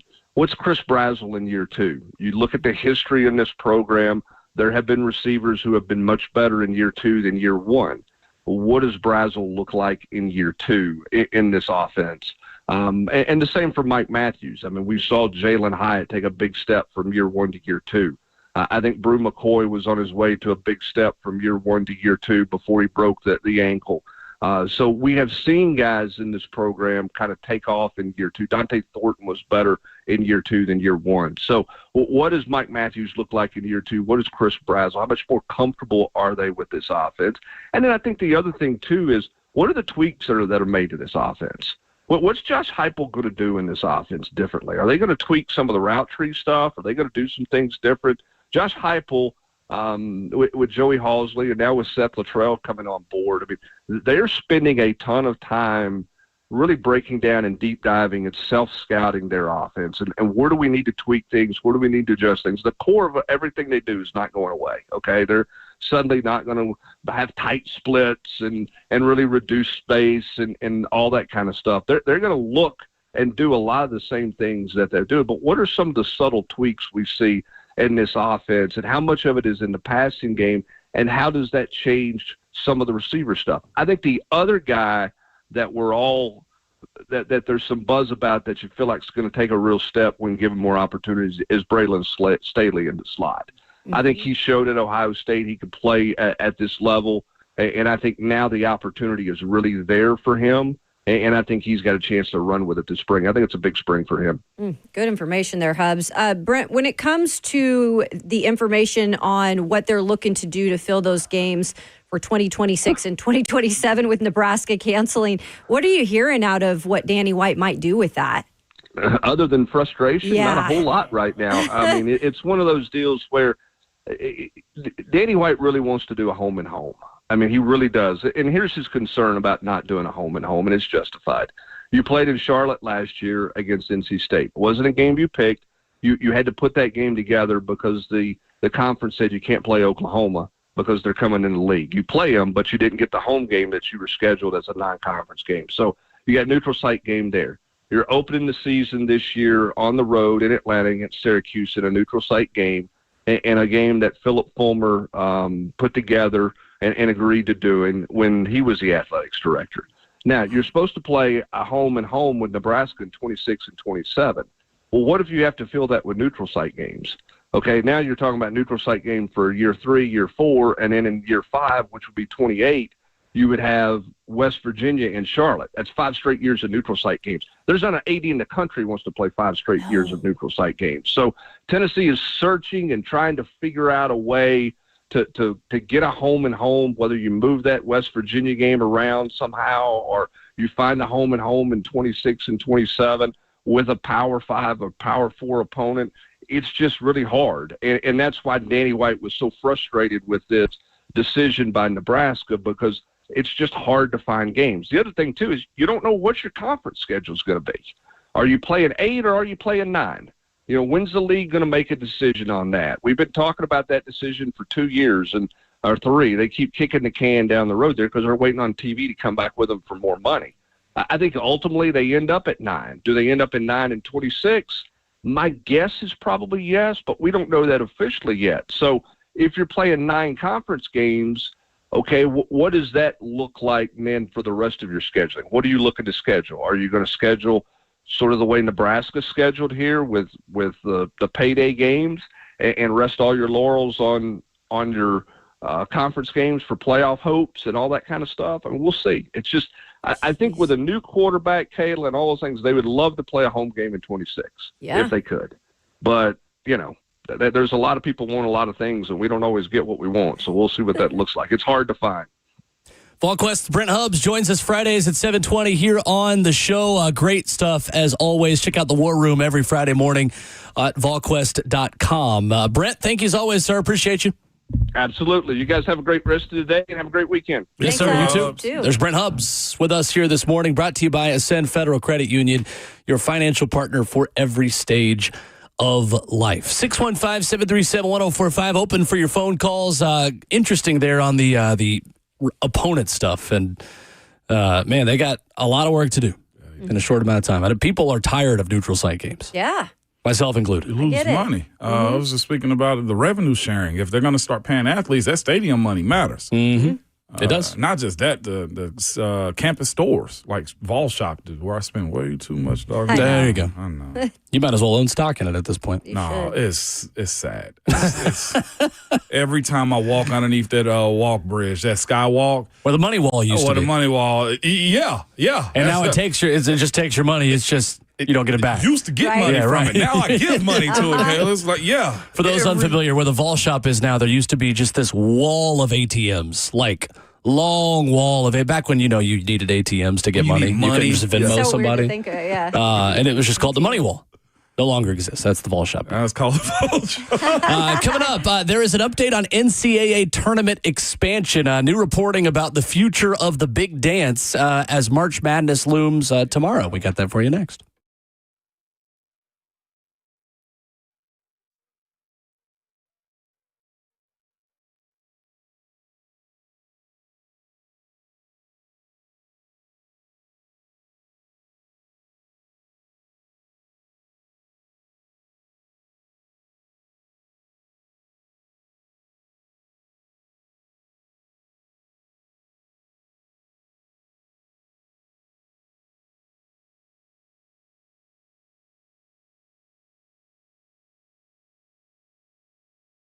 It's officially truck month at Two Rivers Ford. And I want to give a shout out to the number one, yes, you heard it right, the number one selling truck in America, the Ford F-Series. Ford F-Series trucks are literally the best trucks on the road, man. They have the durability, the towing capacity, and the technology that rolls right over the competition. And when it comes to Ford trucks, too, no one has more trucks than Two Rivers Ford. Right now, Two Rivers Ford has over 200 F-150s in stocks, all trims, all the colors, all the options, too. You can get exactly what you want at Two Rivers Ford. And Two Rivers Ford, they always sell their F-150s below MSRP, and everything is upfront and honest, too. This isn't one of those deals that advertises one price, and when you get to the lot, it's something different. No, Two Rivers Ford prides themselves on doing business with integrity. They have a non-commissioned sales team, which means there's no pressure to buy. So take advantage of special truck month savings and test drive the baddest trucks on the road at Two Rivers Ford, the South's most trusted Ford dealer.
Wrapping up the first half of your Friday morning here on RKW, 615-737-1045. The number will hit you with headlines from the NFL Combine coming up in 15 minutes, where there are updates in the Matthew Stafford sweepstakes this morning. We'll have that for you coming up here at 8 o'clock. But, guys, there is an update from the NCAA tournament, and CBS's Matt Norlander, who has thrown cold water on the idea of NCAA tournament expansion. Thank God. Good.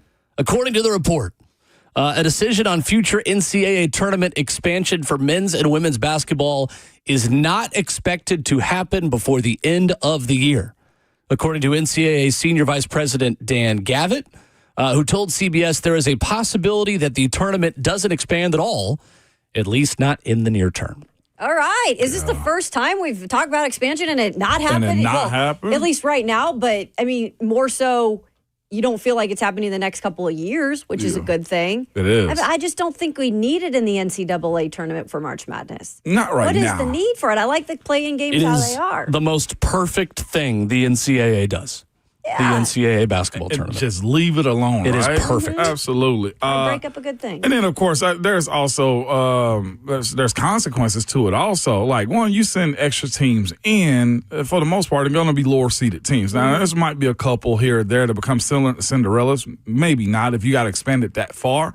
But you also diminish the NIT. And I know the NIT isn't, it's not the NCAA tournament, but like that is a part of it to me too, is where there needs to be quality there. It's like guys that play in D League or G League, G League or minor league ball, like certain talent has to stay there. And it sucks is that way, but like the NIT to me needs to be able to hold this end up too, because if you add more to March Madness, then you put yourself in a position to where that goes away eventually because there's not enough good there. That's my personal opinion. I'm glad to saying that whoever's at right now. I'm with you, Moan, too. And there's always those schools that were on the bubble that they didn't feel like they picked the right bubble teams that got in. So this is where they would maybe thrive a little more. Mm-hmm. But, I mean, that's kind of a flip of the coin every year. It is. So and tell them, do better. We'll see you here next year. Exactly. Then control things better. Case in point, look at Missouri.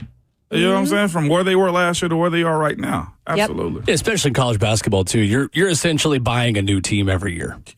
Mm-hmm. And I hate to say it only takes one player, but it is somewhat that. If you go recruit well or buy into your NIL, I'm expecting BYU to be one of those teams next year considering they pay 5 M's for their upcoming AJ recruit. Tabansa. Yes.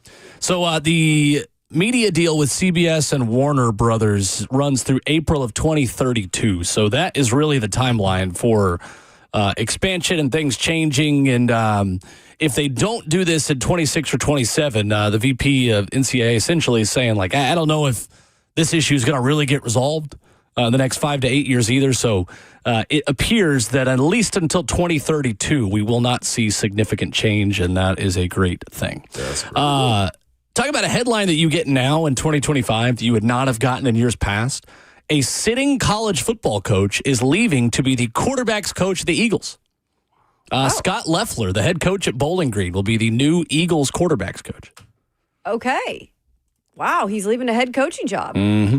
I guess that's where we're at. So any Bowling Green fans out there, I apologize. Tough day for you. They're only, an hour away from here? No, this is Bowling Green, Ohio. Oh, Ohio. Okay, my bad. Bowling Green's university is Western Kentucky. That's Western Kentucky, that's right. This is dealing with the headache. I mean, those types of teams like Bowling Green, they get poached. Those guys develop and get stronger and learn their bodies and figure out what kind of athlete they are. And then here comes Ohio State. Here comes Tennessee. Here comes Michigan. Like the Philadelphia Eagles. Philadelphia, he just goes straight to the Philadelphia. Yeah, you're right. Go to the Philadelphia Eagles. It sucks being one of those mid-level college teams right now. It just does. Especially when Will sent us this article earlier this week about the amount of tampering. Like, you are just a breeding ground. Mm-hmm. It's everywhere. And the pay is, I'm sure the pay is not bad. I mean, you go from a head coach in Bowling Green, which you're making, I don't know what the minimum. About a half, I would think. About a half. Yeah, but you're going now with some of these NFL assistants, man. They're dishing out money. Yeah, they are. But it to me, these types of universities get hurt the most. Mm-hmm. And everybody's not going to go to a big D1 school. These guys deserve that opportunity to prove themselves too. It's just that when you do, big dog is coming knocking on your door to come snatch you away. So confirmed, the Eagles will draft Harold Fannin then. Oh, jeez. Tight end at a bowling Yeah. game. That's Bert, one of There Bert's we go. crushes right there. Jackson Dart this morning at the NFL Combine says he will be throwing during Saturday's workout in Indianapolis. Says he would not mind sitting behind a bridge quarterback to develop, and acknowledges he is the youngest quarterback in this class. Interesting. It used to be a bonus. So he announced there he was throwing. I think we already knew he was. I'm just, when Cam takes the podium today, I'm interested to see what he says because we haven't heard anything. Is he throwing? Is he not? It's going to be what's going stop on? the presses for Caleb. It's Cam Ward wild. speaks. Like he's like really keeping the narrative close to vest. Yeah. I wonder if somebody going to reach out to him and figure it out. Well, today he'll be asked, so I'll be Oh, looking he'll, forward to it. I would be shocked if he throws. Him and Shador are talking at the same time, so Good. Pick your poison. that'll be fun. Scott Leffler also made $560,000 as head coach. There you go. of Bowling Green. Okay. I'd be curious to what he was making then as a quarterback's coach. He probably going to the make next that level. much at Philly, too. About the same, maybe a Probably little more. Yeah. Apparently, Isaiah Bond is talking right now in Indy and said he fully intends to break the 40 record tomorrow. Says, I anticipate 4-2-0 or even 4-1. Calling his shot. Okay. Good luck with that, Isaiah. That's fast. Hey, that's big time. That's fast. I know one thing, the NFL Network cameras are going to be all over him, too, then, if that's the case. 4-1, that's... That is, yeah. So my old Tennessee track teammate and world champion and world-class sprinter Christian Coleman, when I was at Tennessee, he very famously ran a 40 just to see what he could run Yeah. at 85% effort. He ran a 4.12 at 85% effort, and he's like a 9.7, 9.8 100-meter guy. And that's world class. And that's at 85%. I bet he's probably 4.05 or sub 4.1. 4.1s, you're talking I could break 10 in the 100 or get close to breaking 10 in the 100. We'll see. Maybe he's that. He can do it. I mean, it'll be a bigger thing then if he comes out and says it and then does it. It's like, okay. Future Kansas City Chief if he runs the 4.1s. Yeah, for the people that say the football game is soft and they've changed in too many rules, it's because we've never seen athletes like this. Mm-hmm. Yeah. You imagine that amount of speed, even at the D-line we were speaking about, the 260-pounders running 4.6s. That's why the game had to change a little bit. I'm just so excited for Noah Lyles to finally race Tyreek Hill this summer and shut that guy up. Shut that guy up. It is not even going to be Olympics close. still. Not even going to be close. Noah Lyles Football dust him? speed does not touch track speed. He dusted them? Not even yes. Remember that whole thing He's going to during be the Olympics? high stepping and laughing at him funny. as he crosses the line. Ain't even going to be close. Where does Tariq get him, though? First 10? He doesn't get him. Start? No. No. Okay. He's not. All This right. isn't what he does. Okay. Start on The track. disrespect for track speed is Look, something that I will never get over. I'm with Noah on this one. Just so you know. Oh, yeah. I just want to Not even know gonna be close. You where have will to it be. be competitive? It won't be. It won't be. It will not be competitive. Please, I hope they don't pull a Jake Paul. 615-737-1045. An update on the Matthew Stafford sweepstakes this morning and why it is very good news for the Tennessee Titans next. Did you know you're overpaying for your health and wellness products? With over 20 company-owned brands offering its members vitamins, supplements, wellness, and skincare products, you're able to save up to 70% off retail. Members Nutrition can't change your life, but we can change the way you live.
What's going on? 8 o'clock. Good morning from the 104.5 The Zone Studios. I am Robert Walsh. Some winners from the first day of the on-field workouts at the Combine. We'll start with Shamar Stewart. Had an impressive day, highlighting its athletic profile by being Math Bomb's #1 defensive end since 1987, having ran a 4.59 in the 40 with a 40-inch vertical. Vol James Pierce also helped himself, running a 4.47 in the 40. Speaking of Vols, the Lions plan to release veteran linebacker Jalen Reeves-Maben when the new league year begins. The Clarksville native, who is also the NFLPA president, made his first Pro Bowl and was second-team All-Pro in 2023, a longtime contributor and special team standout, now hitting the free agent market. And we got an update from Diana Rossini on the Rams and Matthew Stafford as they are set to meet at their facility in person today regarding his future. The Raiders and the Giants have discussed a 2-year contract for Stafford that includes $90 to $100 million guaranteed. A decision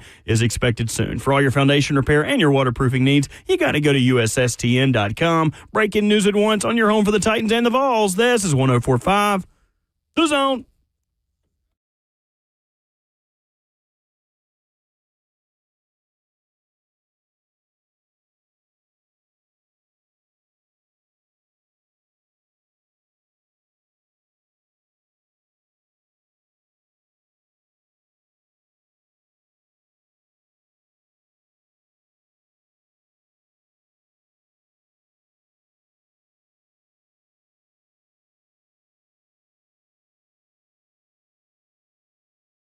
Second half of the show and hour number 3 getting started on this Friday morning. It is RKW. Ramon Foster, Kayla Anderson, and Will Bowling.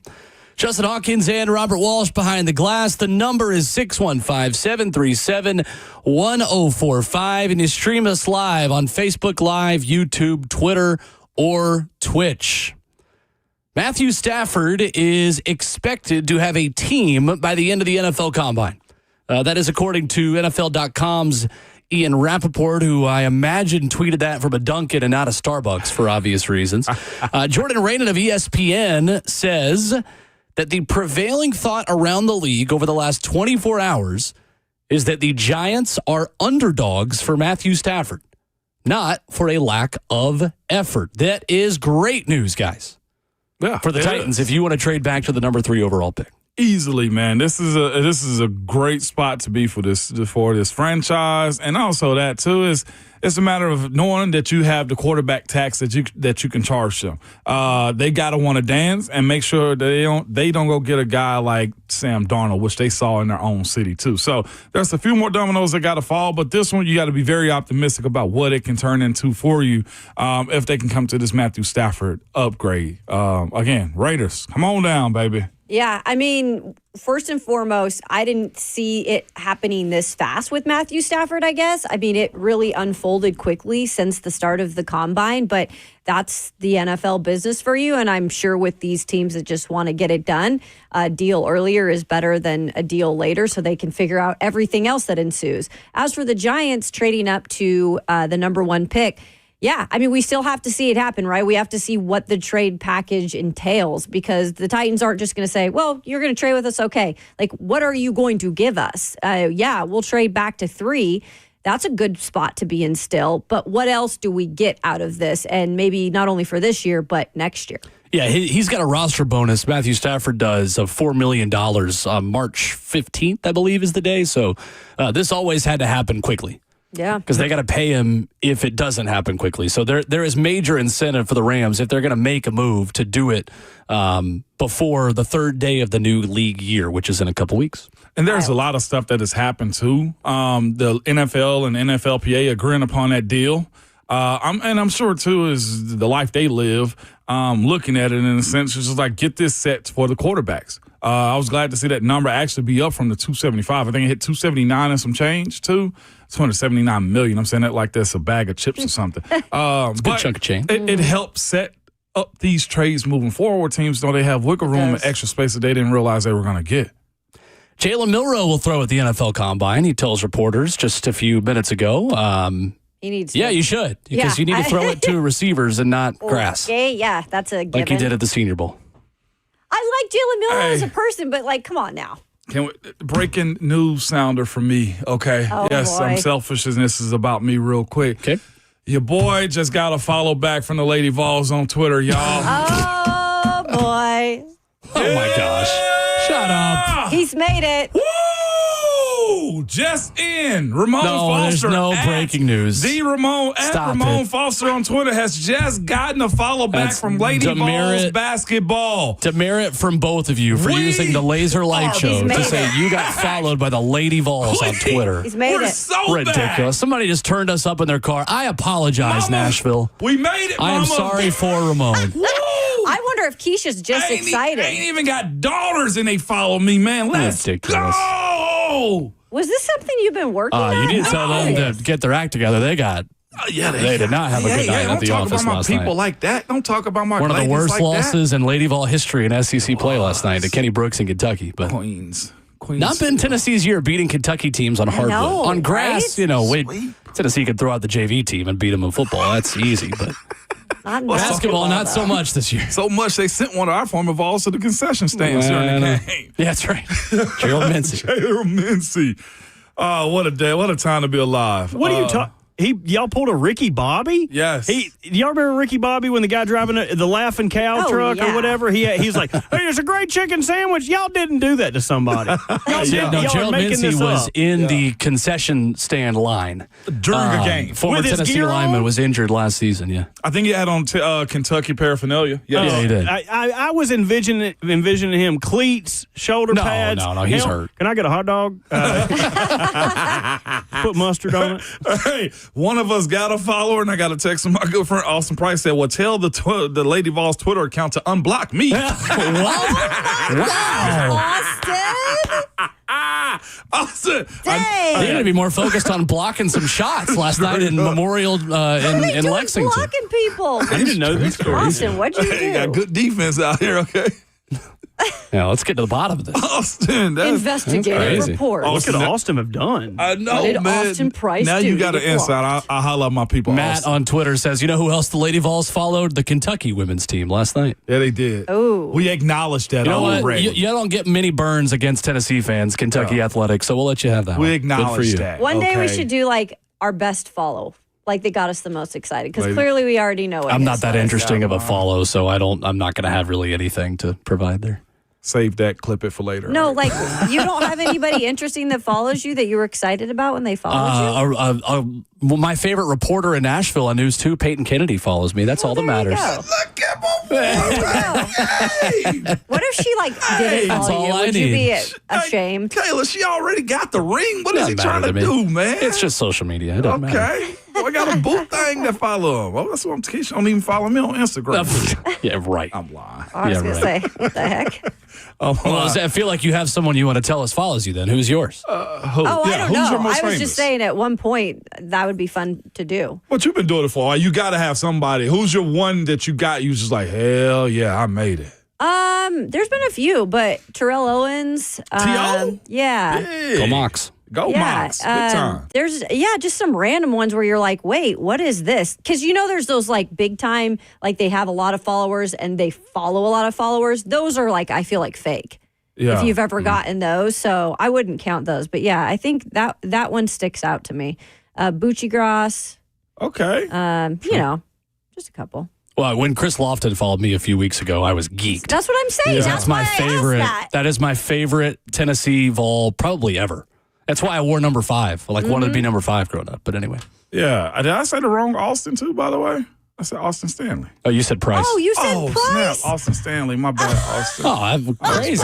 That make no sense for me to say I that. was going. Austin Stanley, A to Z. My bad. Yeah, Demerit I'll on you Okay, again. okay. Demerit. I was too self-absorbed segment for right Mo. there. Yeah, I was too self-absorbed right there. That's Austin on me. Stanley, one of my favorite follows. He's probably only one of my verifieds. Yeah. Is he? He's a good That's what I'm follow. talking You about. should, you should check Austin good out. job. Austin Stanley. Man, shout out to Austin. Either way, I was just excited for Pride him of too. Brentwood, Yes. Tennessee. We got to stick together. Is he? And Yeah, Cam Brentwood? Ward is talking right now. Does he Yes. follow you Yep. too? He's not said yet if he's Cam going to throw or doesn't. not. His cousin does. His cousin does? Okay. Quandre Diggs? Yeah. Diggs. Absolutely. My bad, Austin Stanley. He's I owe talking you- I owe about you a the drink. Titans and leadership qualities. Is he? Can't wait to hear what he has to yes. say. Did he say if he was going to throw yet? No. No, I haven't seen that yet. Yee. All right, then. There we go. Just trucking along. My bad, I sideway. I mean, I just No, really that was actually T-boned the fun. show. I T-boned the show like I didn't know that was what crazy. you wanted in terms of a follower, but I love it. I just, all this hard work I've put in, it's just finally click of the button. All You right, played 11 years in the You NFL are just so the Lady cracking Vols me could follow up. you on social media. Listen, one of the most proud moments I had was running the Coach Pat Summit on campus. You hear me? Oh, Yeah, now that absolutely. is like that would be a moment. Anybody for sure. who was anybody just wanted to meet her, just be around her. She was so cool, so nice too. One of my teammates, Jacory Williams, at the time was asking could he be a practice player for her because they practice against guys in practice. yeah. She was one of the first ones to start doing that in her era, which is Lady Vols got was really good. They were a part of the above her team. The time. boys was. All right, you already got the follow, dude. We get it. Sorry, no need to back. You don't gotta sell it anymore. They just unfollow you now. They're like, okay, that's enough. Like, We got our promo. We're done with them. On Twitter, Rhett writes in, not Rhett Bryan, Rhett Fordham44 writes in and says, take this for what it's worth, but Tennessee has top 5 baseball and basketball teams, and y'all spend 20 minutes on football with Hubs. Frustrating for me as a listener. We did honestly intend to get into more basketball, but it was kind of a newsy week in football, and I think his answer on Ricky Gibson is more of not just what interests Tennessee fans. I think that is actually relevant to the entire audience. So I will never say anything bad about the information Brent gives us because it is the best of the best. I'll also say this. He usually does get to at least basketball stuff. He did speak a little longer today, and I actually sometimes enjoy that because he has so much detail Yeah, it's great. in some of his answers. And so when Hubs goes longer or any guest goes longer, you just don't get to as many questions. So And there are plenty of people also, the second we talk college baseball, who tune it out. Who tune out. Unless it's June and July. now, once we get closer to when that when time, it's June and July, we'll talk some college baseball because For sure. there ain't going to be anything else to talk about. That's going on. They're knocking out a bunch of non-conference games. It's not time to dive into college baseball on the radio yet. Yeah, Not give quite it yet. time. We'll get there. We're trying to save your marriages anyway, man. Besides, most of your wives like Tony V anyway, so let's just That's trying to true. save that, okay? I mean, we're he's good helping you looking. out with this. Yeah. Look at you turning it around. Coming up, Sam Phalen, AtoZ Let me Sports, help you. is going to join us what he heard from Indy about the Titans at the NFL Combine. Coming up next.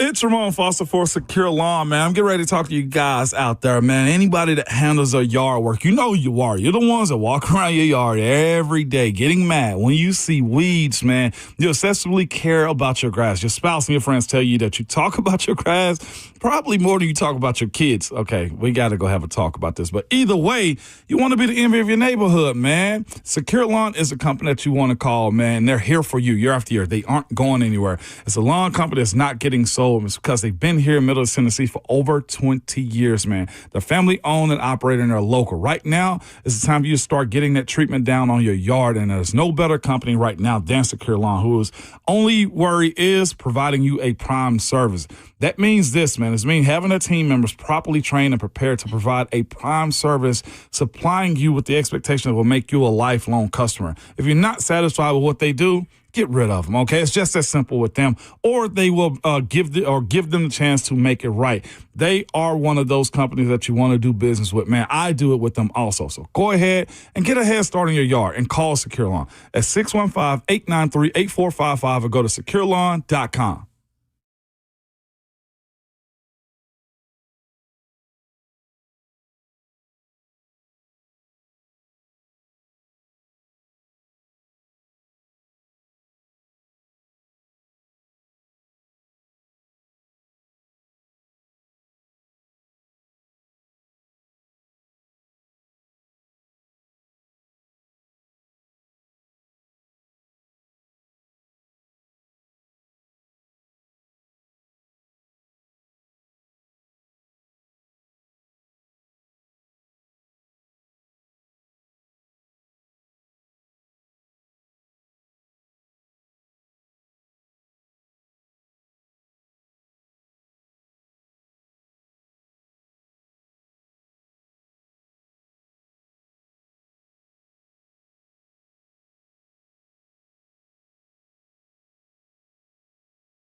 RKW on 104.5 The Zone continues. Second half of the show rolling on with Ramon Foster and Kayla Anderson. I'm Will Bowling. As we welcome in television's Sam Phalen, covering the Titans for AtoZ Sports. You might have watched him on Survivor. You know him. Either way. Sam, what's up, man? How are you? How we doing, man? Just staying busy down here at the Combine. We've had a nice busy morning with the quarterbacks here. So, it's been going great in Indy. So, Sam, as you continue to talk with people and you hear from Abdul Carter to the quarterbacks talking right now as well, if you had to guess, what is your gut feeling on what the Titans are going to do with this number one pick as of today, the end of February?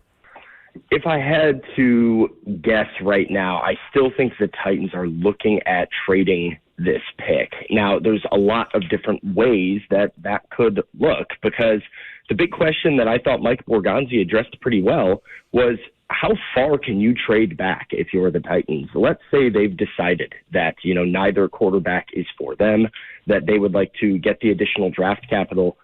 Are you moving out of the top four? Are you moving off of an opportunity to get an Abdul Carter or Travis Hunter and bring in one of those special talents? And how big of a gap do you see between Abdul Carter to the next best edge rusher on your board? So very interesting sort of dilemma, and perhaps could explain why the Titans are seemingly speaking very highly of both quarterbacks, all these top players at the draft. But I think right now they're still probably leaning towards trading the pick.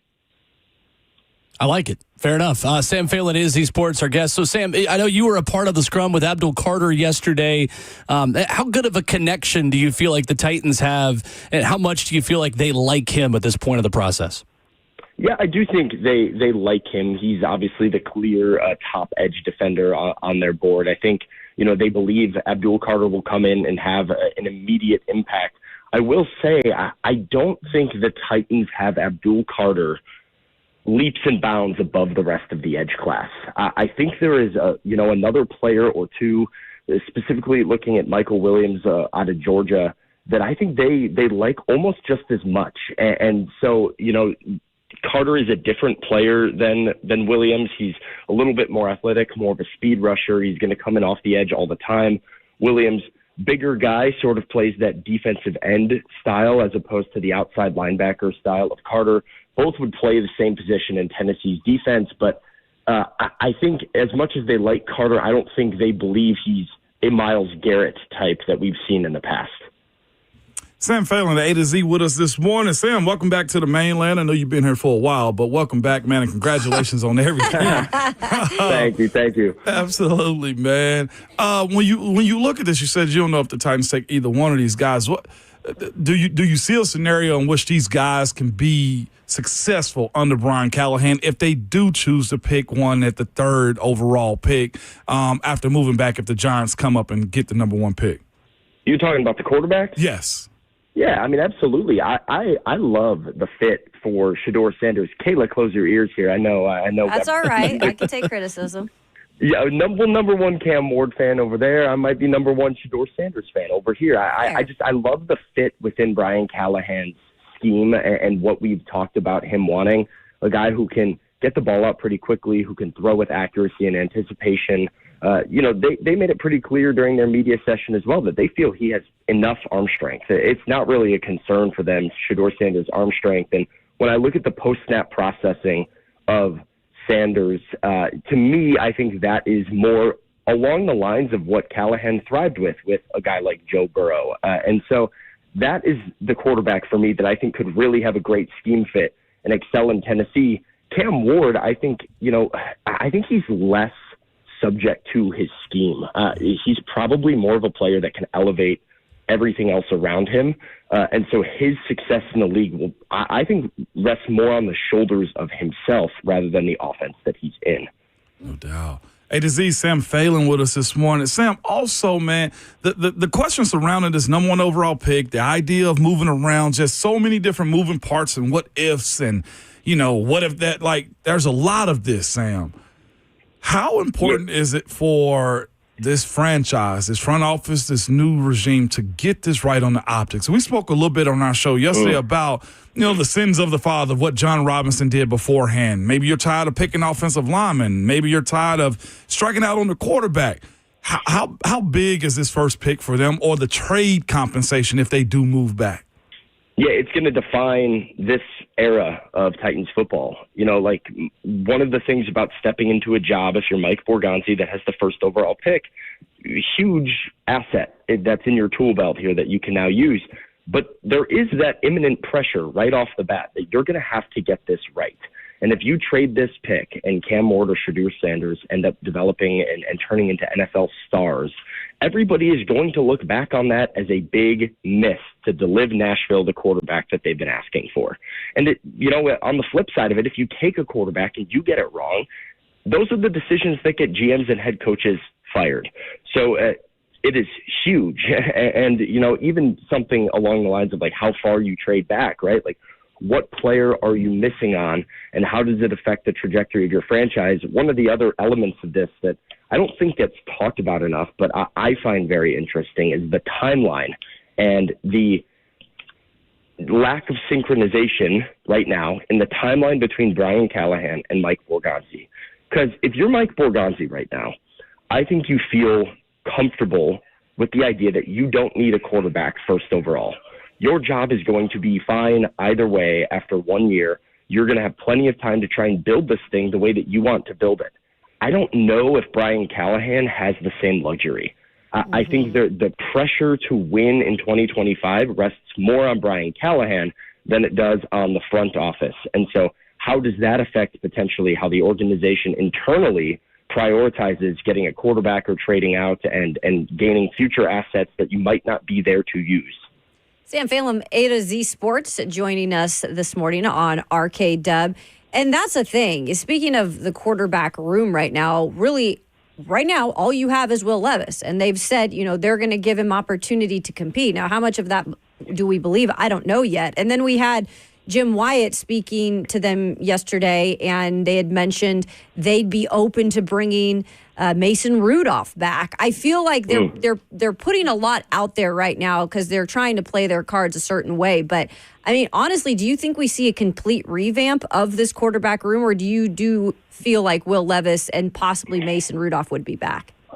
I do think we see more of a revamp. Now, I will say from some people that I've spoken to, I think Mason Rudolph might be the most popular guy in the Titans locker room.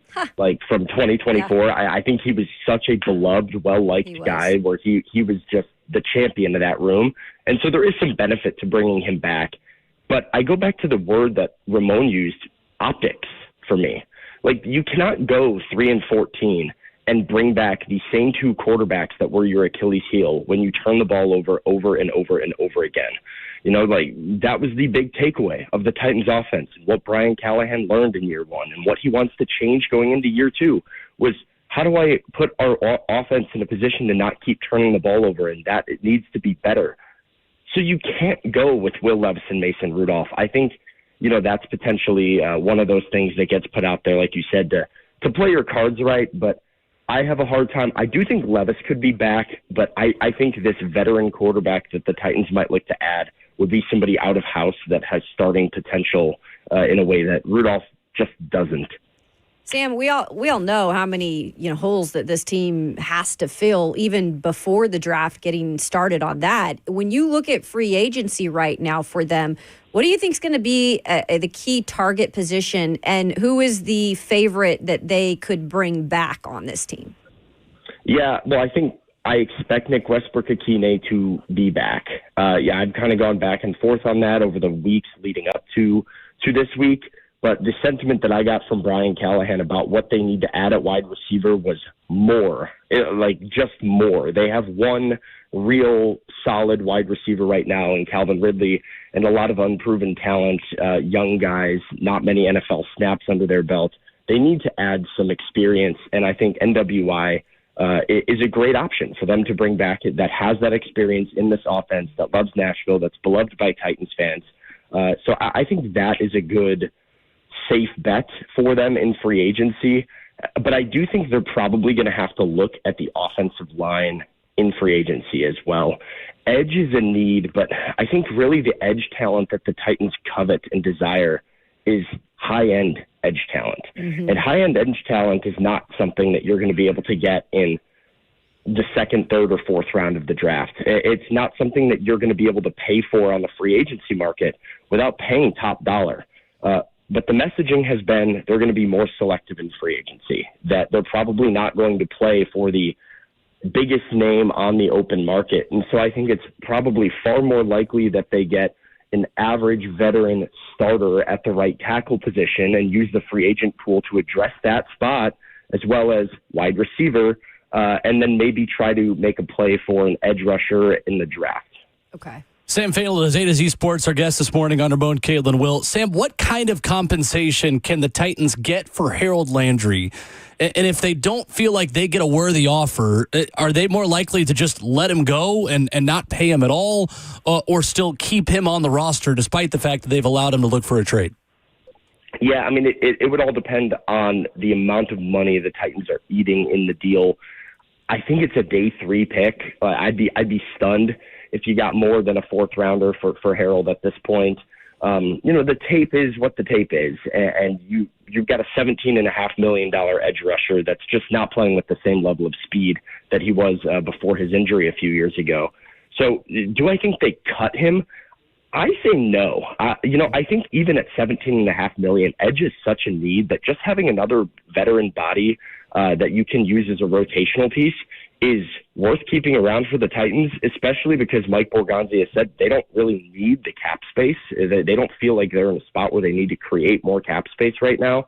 I do think, however, if Harold is speaking to teams looking for a trade, if he's able to sort of gauge what his market is, the Titans might ask him to take a pay cut, and I don't think that is an unrealistic resolution to this thing where they save a little bit of money, Harold takes a little bit of a pay cut, but he does return to the Titans in maybe a more complimentary role for 2025. Sam, when you talk about a trade with the Giants, and let's say the Giants don't get Matthew Stafford and the reports are true that their plan B to get a quarterback is to make a deal with the Tennessee Titans, I've got this idea that fans in this market are completely unrealistic about what you would get in return to just move down 2 spots and take the same guy you could probably take with the number 1 overall pick. What would you have to get in return in order to do that deal and move back to 3? Yeah, I think I agree with you. I think it's going to be less than Titans fans might want to believe it is. And so we need to brace for impact in that regard. Maybe, for me, if you can get 2 day 2 picks in some capacity, whether it's a 2nd and a 3rd or a 2nd and next year's 2nd, and you're going back 2 spots and you're still in that spot to get that. Because, if you're the Titans, you're not trading the number 1 pick if you want a quarterback. I feel pretty strongly about that. If you go and you do your analysis and you meet with Cam Ward and Shedeur Sanders and you decide, you know what, Cam's the guy. Cam is our quarterback. Why would you risk not getting him by moving down? I don't think they're in the business of doing that. So I think if you are trading back, you are settling and have sort of resorted to the idea of grabbing Abdul Carter or Travis Hunter, whoever it may be, at number 3 overall. And so you might need a little bit less. So if you can get 2 day 2 picks, I'd give it a thumbs up as a trade for the Titans. Is that what I would do? Probably not. I would take a quarterback in this draft if I was Tennessee, but I don't know if that's where they're leaning. Sam Phalen with us this morning. Sam, there's somebody that's got a commitment yesterday, and that was Trey Smith and the Kansas City Chiefs, which means he's off the market unless you're going to trade for him like you did Snead. With that being said, where are you at on a guy like Dylan Radins? I think they like Dylan Radins enough. It's a position that I think they're certainly looking to upgrade and will explore an upgrade.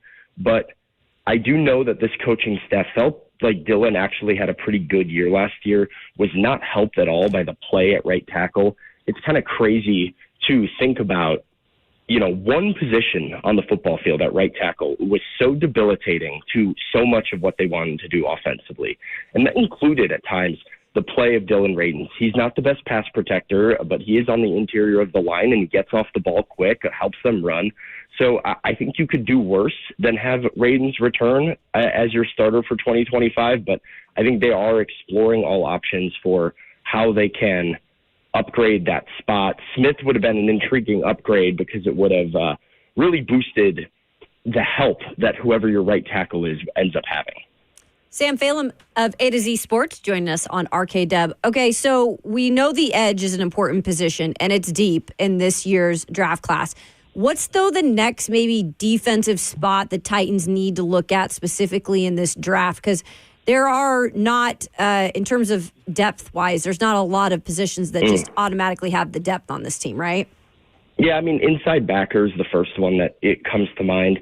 Safety is a problem as well, but I think you can probably get a veteran safety in free agency like you did with Quandre Diggs last year and feel pretty good about yourself heading into the season. Inside linebacker is an issue, though. We saw like this revolving door of Titans inside linebackers last season where Chance Campbell goes down, then Jack Gibbons goes down, then you trade Ernest Jones, and we ended up at the end of the year with like Jerome Baker, who was just playing awful football, and Kenneth Murray, who didn't really have any help and was playing sort of out of position for what the Titans paid him to be. So I think that would be, you get into those day 3 rounds. If you're looking for a round 4, round 5 pick, inside linebacker, I think, could be an area that you address on the defense, or even, we'll see what free agency brings, but that would be the other priority. You feel good about your interior D-line play. I think the corners, when healthy, will be really solid, but let's try to figure out that second level. Sam Phalen has been our guest. You come for the football takes. You stay for the commentary on Survivor and the Traders and Severance. I'm all over all of these things, Sam. And he is a must-follow on Twitter for Titans fans as well. Excellent insight, Sam. Thanks so much, man. Yeah, of course. Thanks for having me, guys. Thanks, yes, Sam. Sir. Sam Phalen with us here this morning from Indy. A really interesting note that he mentions they like Abdul Carter, but he doesn't maybe think they love him head and shoulders above a guy like Michael Williams. Yeah. That's fascinating. Well, because that was Borgonzi at the start of the draft when he spoke. He mentioned it from the beginning. There's so much depth at this edge position in this draft. And that did kind of light up my brain a little bit because I was like, well, maybe they do like other guys that they could go get a little later. And it might just be fit, too. Like That's true. Those types, those body types might not be the types that Denard Wilson wanted in his defense. Like, we are gushing over Abdul Carter. But what does a guy like Denard Wilson, and the coaches are going to have to coach him, feel like he can do for that defense? Maybe they want a bigger body guy, somebody that can hold the edge, because that's not a proven concept of Abdul Carter at this time. Right. He creates chaos. Right. But what is his actual 4 periods of NFL football going to look like? True. Interesting. Cam Ward will not throw at the combine. We learned that. Yep. So there you go. Shocker. Not really. But Cam Ward will not throw in Indy. We learned that while we were talking to Sam. Everybody else is throwing, though, for quarterback. Everyone but Shador and Cam. Yeah. Yep. Which is no surprise. I've heard so See many. him at their pro days. Yeah, absolutely. And the thing about Cam Ward is he's got 3, 4, 5 guys he can throw at Miami's pro day, too, that he's very familiar Him and with. Shador both. That's the thing about that, too, is like it's got to look good for either one of them. Like, He ain't throwing to plumbers. No, you don't want to be throwing Respectfully to plumbers. Exactly. I guess Andrew Siciliano just tweeted this out a bit ago when he was talking Cam Ward and says, Cam goes number 1 to the Titans. He said he'd be plug and play. Cam said that? Probably. Yep. Yeah, probably. 615-737-1045. Open for your phone calls before Ron Slade joins us in a half hour. Coming up at 9:20. ESPN.com this morning has one perfect free agent fit for every team. And the name they have for the Tennessee Titans is not one we have talked about at all, but one I would be great with. And we'll talk about that next.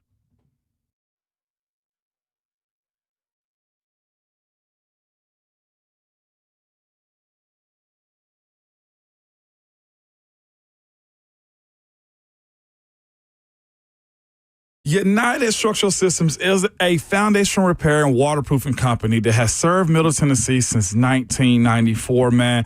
They have over 25,000 satisfied residential customers. So this weather, y'all know how it is in Tennessee, man. It can be hot and dry, and you may notice some soil cracking pulling away from your home. It may be leaving holes or gaps next to the foundation. Your bricks may be cracking, walls boring, the doors or windows sticking. These are all signs of possible foundation issues, man. Your house may be trying to tell you something. On the waterproofing side of things, you may be thinking to yourself, Ramon, why are you talking about the waterproofing? Well, Tennessee gets saturated, man. We're about to hit the rain season here. You know how it goes, man. And waterproofing can include the drainage and sealers.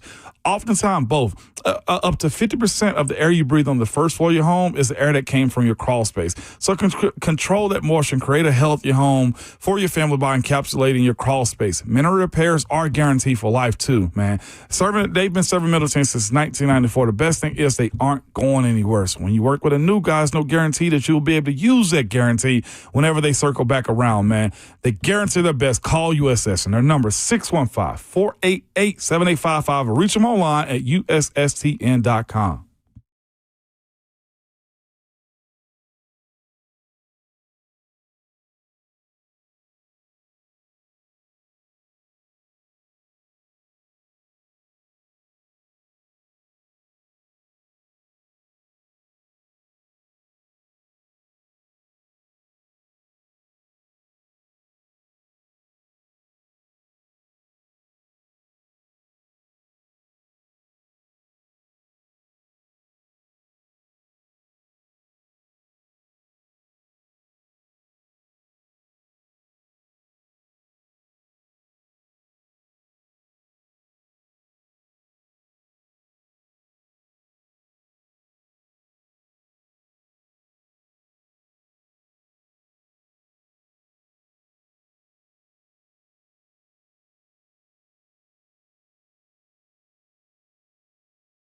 RKW on 104.5 The Zone concludes hour 3 right now. Remote Foster, Kayla Anderson, and Will Bowling. Ron Slay in a half hour talking Tennessee and Alabama. So Aaron Schatz, who was on 3HL a couple of weeks ago at the Super Bowl, has projected one signing for every team in free agency. And he has a defensive lineman for the Tennessee Titans, Milton Williams.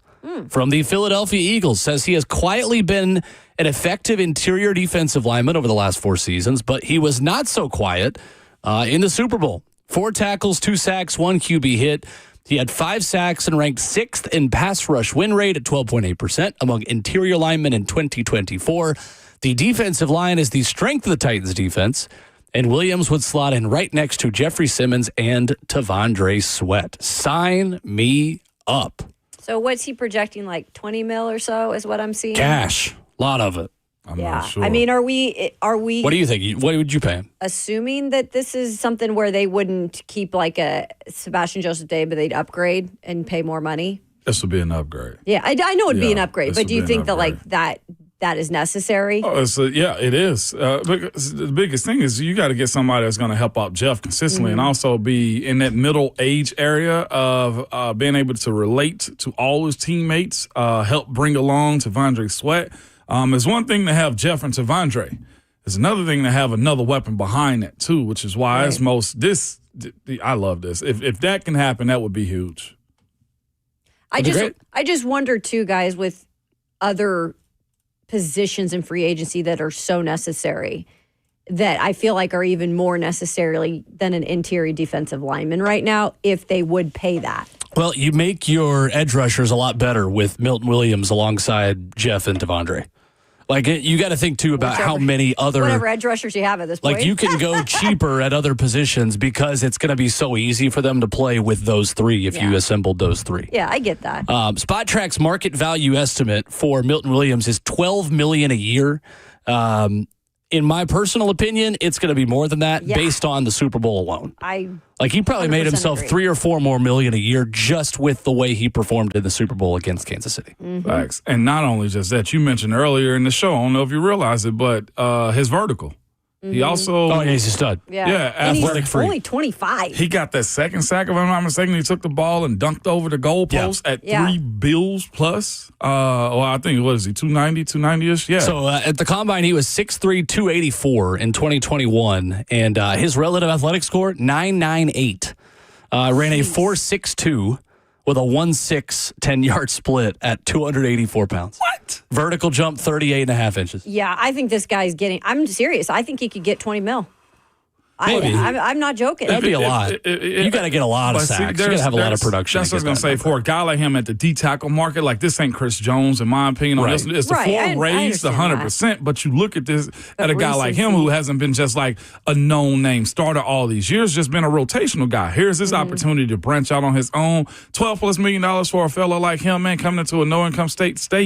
That's real good money. But not only that, this is his opportunity to show why he is who he think he is, too. Yeah. There's that side of negotiating, too. Jeffrey Simmons' base salary this season is $17.5 million. Can't come and you're not going to pay somebody more than you're paying Jeff. You know who's holding out if that happens?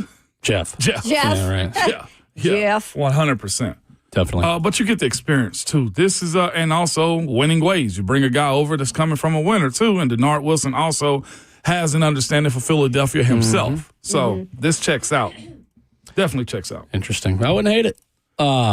At this point, does it dissuade you from adding there with more money, considering the money you're already spending with Jeff? We talk about this at safety. It's harder to justify spending a lot of money again at safety when you're already spending a lot on Amani Hooker. It's hard to spend more on corner because you're already spending a lot with L'Jarius Sneed. Like, the way the money shakes out, you're comfortable with allocating a certain amount of money per position group, or do you just not care about that if you're Mike Borgonzi? At this point, you just don't care, to be quite honest. You just want fit. Yeah, you won't fit. And I'm trying to look at the distribution of funds as it pertains to offense and defense for the Titans. But here's the thing, though, too. The defensive side of the ball is the only side that deserves to be paid at this point anyway. There's a lot of youth and uncertainty of the guys that are on this team on the offensive side of the ball, except for Tajay Spears, who's cheap, and also Tony Pollard. Also, you're not paying a quarterback, no stud, well, one wide receiver. But as far as the distribution of money, this, to me, makes perfect sense for this squad to go pour more into the defense. We used to be that way, too, with the team that I play with, and the idea that, look, at a point, they were super heavy defensively and paying guys, and the offense was cheap. This is how you balance it out, too, is pour into the strong side and start drafting for the growth of the team offensively is where I expect this squad to be at. Yeah, there's just, it's hard because with all the holes comes so many different puzzles of how you're going to get it solved, and you're not going to solve it all this season. I think that's why we keep saying, you got to be realistic about this year in terms of how many wins they could, even bump up to. But it's like, even in the draft, who really can be a day one starter that you go get, in round 4 or so or 5? Like, you're hoping those guys can contribute right away, but you don't know that for sure. So it is like, if you want a safety, do you go out and pay a little more in free agency to have that covered? There's a lot of like riddles to figure out here. It's wild if you think about it. Really, but to me, this actually makes sense to go get a guy like Milton Williams, though, too. Depends on the price. The price always is what depends upon it when it comes down to this type of stuff. But what I'm saying is this: when you look at a guy that you're saying, well, it's deep in the draft as far as D tackles, then you got 2 young guys in Jeff. You got to go get somebody that's got experience and know how to play in a defense and the expectation of playing in it, too. The amount of money that's got to be paid out, that's just business. You just worry about the production. Would you rather give it to one of these guys on the line, though, in terms of a veteran that you sign? On the O-line? Mm-hmm. Would I both? Get a cheaper right tackle. Get a draft a right tackle and find your guard, whether that be Ravens or anybody else at that point, to help keep the veteran presence there. Because, again, there's a struggle on the squad, to me, with leadership offensively. And and sustainability of your guys, too. So they got to go find one free agent. I just can't see a scenario where you're telling me, all right, let's go draft and save money because we need a draftable right tackle, we need a draftable right guard, and we also need a draftable interior defensive lineman. Those right there, to me, is how you find yourself maybe picking number 1 overall pick again. Yep. I think you drafted a tackle, you're signing a guard. Yeah. The way I view it, yes. Kevin Zeitler, to me, is the one I'm looking at guard now with Trey Smith off the board. Probably the next best one. Yeah. To be honest with you. To be honest. And you still need depth at that spot, too, because we all saw what happened. Draft one, too. Yeah. For sure. I feel like they would be smart to draft someone who could fill in at center, but also develop as a future guard for them. Because they're going to need another center because Lloyd Cushenberry coming off the Achilles. Sure. That's something they're going to have to probably use more capital on this upcoming season.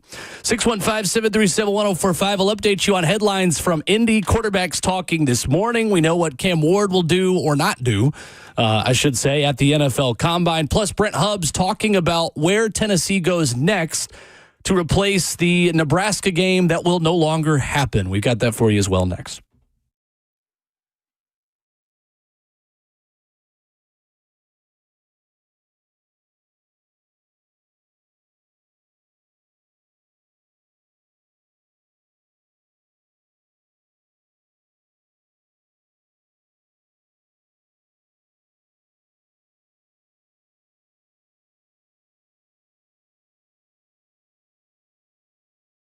Hey, it's Will Bowling. If you've been looking for cars, you can see the words buy here, pay here. Maybe you have looked elsewhere. But I want to tell you about one place you can go. Nolensville Road Automart.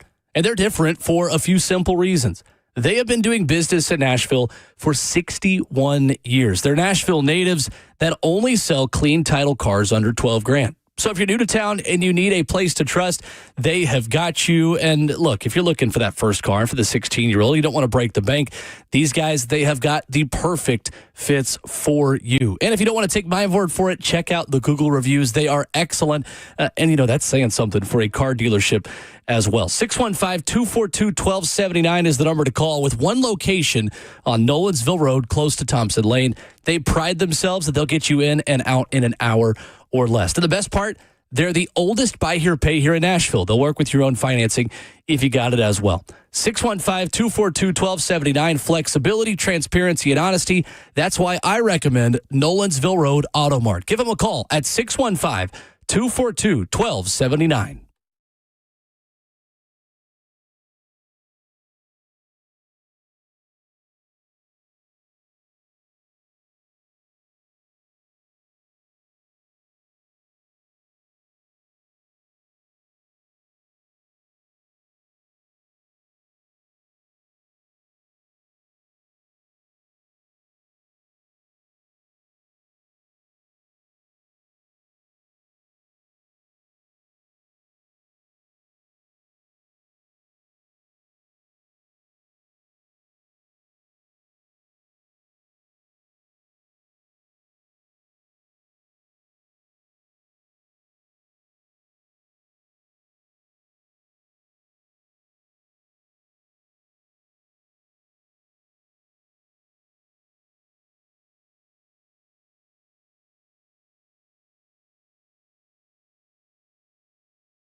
What's going on? 9 o'clock. Good morning. Happy Friday from the 104.5 The Zone Studios.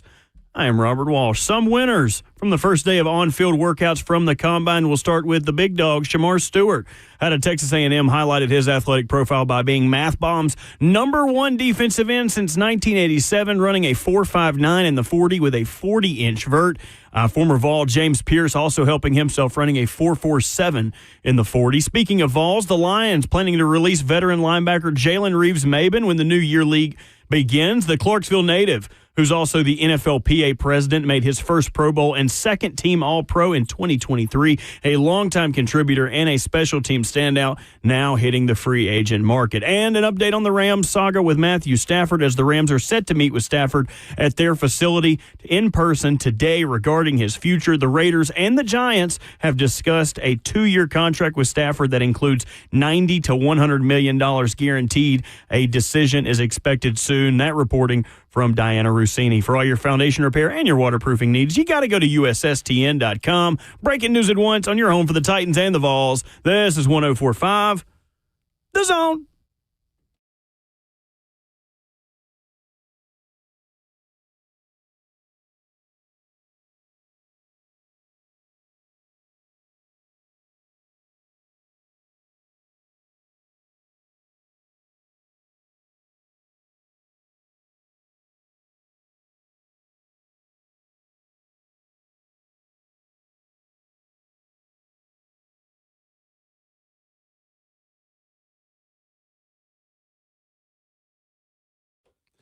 Fourth and final hour of the show, 9 a.m. here already. It is Friday, and on this program, we tell you to properly act like it. We feel like we have this morning, and for the next 60 minutes, we will continue with that same energy. Ramon Foster, Kayla Anderson, and Will Boulding, Robert Walsh, and Justin Hawkins back there in the control room. And coming up in 15 minutes, it's kind of like when you were in college and you would stack your schedule to have your favorite class, like the easiest, just water slide of a class as your last class on Fridays. That's kind of how I feel when we have Ron Slay at 9:20s on Fridays. It is the most fun, easy conversation, just wherever the wind blows. We have class outside a lot when Ron Slay comes by at 9:20 on Fridays. That's like having a lot of students asking to have class outside this week. That's what we're going to do in 15 minutes. Having 7 agendas is like having bowling class on Friday before you You're leave exactly for right. travel. I had my basketball class on Fridays back in the day that I got to be in. Hey, speaking of bowling, I don't know if y'all have a day that it might hit you to be like, I want to go sling a ball down the lane. Well, that happened to me Monday. Do not try to bowl anywhere in Nashville on Mondays. Those are league nights. You are not allowed. Me and Cheyenne rolled up, got all gussied up in our finest bowling attire, rolled down to the old bowling attire. I wear shorts. I don't like to feel restricted. Sure. Even if it's cold outside, I like to get a little bend and lean in mine. But we got up there. I'm all ready. I got my fingers stretched, my wrist ready. I'm all ready to go. And we get in there and they said, you can't bowl until 9:30. We have league games. I was like, 9:30, dang. That's what I said. I said, daggum, you ain't got one lane? I'm like, it's just 2 of us. Hell, we going to play 2 games. Come on. They said, there ain't no way you going to play before 9:30. So if you're trying to bowl, Monday is not the day. Nope. And don't fringe them. I've slipped up and gone to one like that a time or two, Bert. It's just like they are serious. I'll talk to the people at my sport and tell them, just tell them I called. No. This ain't, nope. This is our sport, okay, Will? It's my sport. It's okay. Wait, I didn't even know you bowled. I don't. You can't spin? It's Friday, Kayla. Okay. Yeah, you're acting like and I slept in a terrible bed. The bed wasn't terrible. Listen, since I bowled my 232, which I don't know if you guys heard, but I bowled a 232. And that's impressive. There was one time I bowled a 200, then 32 more pins, and I bowled a 232. I work that into conversation as much as I can. It's not even a humble brag. It's just a brag. The worst part, hey, nice to meet you. Hey, I bowled a 232. What's your best? The worst part about bowling for me, yes, they did. For me is I hate how competitive I am about stupid things. Like, I don't care if you can run faster than me, lift more than me at the gym, but if you're a better dart thrower than me, if you're a better pool player than me, if you're a better bowler than me, these people rolled up beside us once and they got the balls, the shoes, the gloves, the powder. They was all ready to go, and they're trying to spin and it's going in the gutter every time, and they try to laugh at me because I'm throwing it down there as hard as I can. I bowl caveman style. You know what I mean? Like just like back in the day, caveman. Yeah, exactly. I'm trying to hit it between that first and the right one. I have never in my life wanted to fight somebody more than when this old man told me, he said, you bowling like an amateur. Oh. Man, you know we got weapons in the lanes, right? We got they come with weapons over here, old man. How many times I got to teach you this lesson? You know there's a step, that step you've got to go over to get into the bowling lane. I wanted to push him down so bad. You've got zero athleticism, old man. Do not play with me. He was really talking his talk. The next time you need a lane, just tell them you know me, and they'll let you in. I should have dropped the bowling name. Yeah, man. you should have. It's okay. Dropped the bowling name. I think we need to do a bowling outing. Need a bowling alley? Yeah. Sure. Outing. Uh-huh. There's been a couple establishments around here. You got Ramon excited. He was like, you need a bowling alley? He's like, I was thinking about putting one of them in my house, actually. Okay, perfect. Then we'll just go to your house with the barbecue we never had. So perfect. Speaking of house, too, I almost mistakenly bought a new one, too. How does one mistakenly buy a house? Okay, mistakenly buy me a house. Thanks. Hey, listen to me. I got a couple ducats laying around here and there. Listen, what I'm telling you is this. You ain't There's this house that was built in my neighborhood, and I was just making all the right sense in the world. I was like, man, I just moved down the street, and I ended up talking to my advisor. Shout out to my guy, Ben, man. And he was just like, Ramon, you're just moving right up the street he for 5. He advised you well. Yeah, it was like 500 extra square feet. Is it really worth it? No, but this downstairs, man, was so dope. Yeah, send me the link, man. I might look into it. Move in your neighborhood. We could all move in there together. Right, we'd have to split the rent. Yeah. I ain't had a roommate in a long time. I've moved 2 times. No, I've moved 2 times in the last calendar year. You are not catching me moving for years. I'm telling you, moving sucks, man. No. But I was close, y'all. I ain't gonna lie. I wasn't leaving humble Hendersonville, though. Can't get me out the streets, man. Update from Dane Brugler this morning. There is another athlete that is sitting out some things at the combine. This one kind of hurts. Teteroa McMillan not going to run or do drills at the NFL Combine. Come on, Ted. That's Ramon's crush. Yes. Luther Burden, wide receiver 1 Hive, growing by the minute. What does he have to prove to you guys? If the elite passers aren't throwing there, why would I go out there with those non-cons and peons? What are we talking about? Wow. Okay. Yeah, out there so Jackson Dart can overthrow my guy? Who's the one that just said he thinks he's the best quarterback? Tyler Shuck. Tyler Shuck. Yeah, Tyler Shuck at Louisville says, I think I'm the best quarterback in the draft. Sure. Yeah. I wish he would have done drills. That would have been good to see, fun to see. Because he is such a long dude. Not nearly as much outrage about Cam Ward not throwing at the combine as there was with Shedeur Sanders. Of course. The Twitter warriors have not grabbed their pitchforks as much about Cam as they did with Shedeur. I think they should both be throwing, and neither of them are going. I'd like to see them both throw. I'm not mad at either. But yeah, the pro day is going to be crazy. What if they haven't? I don't know the dates on them, but the pro days I'm sure are going to be star-studded, huge. Miami and Boulder, but Boulder get a lot of stars up there right now. March 24th. Is it the 24th for Miami? How the hell you do a quick search like that? I'm just like that. It's okay. You are not like. I'm not good at much, but I'm good at finding random facts of the internet really quickly. And bowling. I bowled at 232. Last year in Harrisonburg, Virginia, at the Valley Lanes. I hate you. I have a picture to prove it. There's no reason for you to just drop that little nugget. I can see him holding the there. certificate. Yeah. I bowled the 2. No, there's a picture of me with a thumbs up right underneath the board, and you can see the first Coors Light pitcher that I had downed right beside me. Are you Listen, golf and bowling are the same. That you've got to have like a medium amount of drinks in order to be better. That's like there very is true. a spot. Like you have 1 beer, no. You have 2 beers, you have 3 beers, no. Yeah. Not that I had that much. There is a looseness to actually bowl. There's a middle ground. You have to have. Absolutely. Yeah. It's and almost that is golfing too, though. I mean, it's just 100%. Like being a bowling pin and Ron Slade's vehicle when the Chunky Junkie stole it. Like she was the right amount of loose in the car to not get injured. That was not your best. That wasn't good. She was not your best. over loose. I thought that was good. She was loosey goose. I was trying.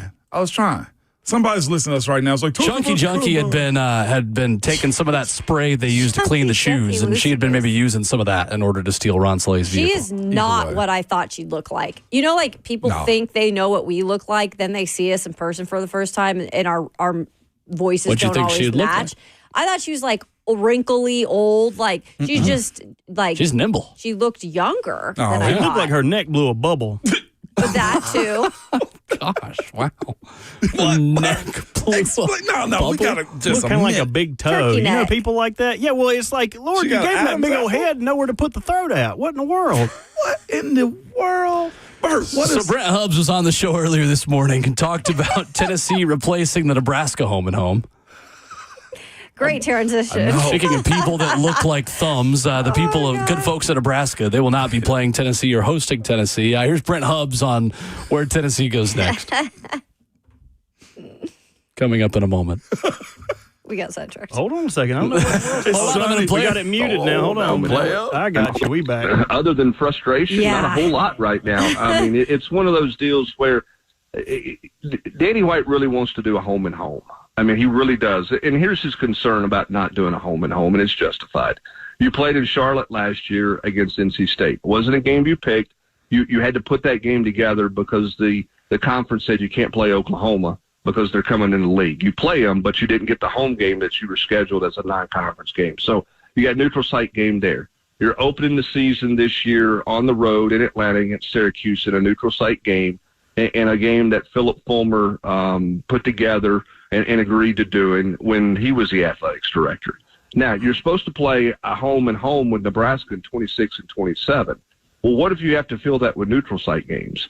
Okay, now you're talking about neutral site game for year 3, year 4, and then in year 5, which would be 28, you would have West Virginia and Charlotte. That's 5 straight years of neutral site games. There's not an AD in the country who wants to play 5 straight years of neutral site games. So Tennessee is searching and trying to figure out a way to get a home and home, whether you move that West Virginia game around somehow or you find a home and home in 26 and 27 with a Power 5 or Power 4 opponent.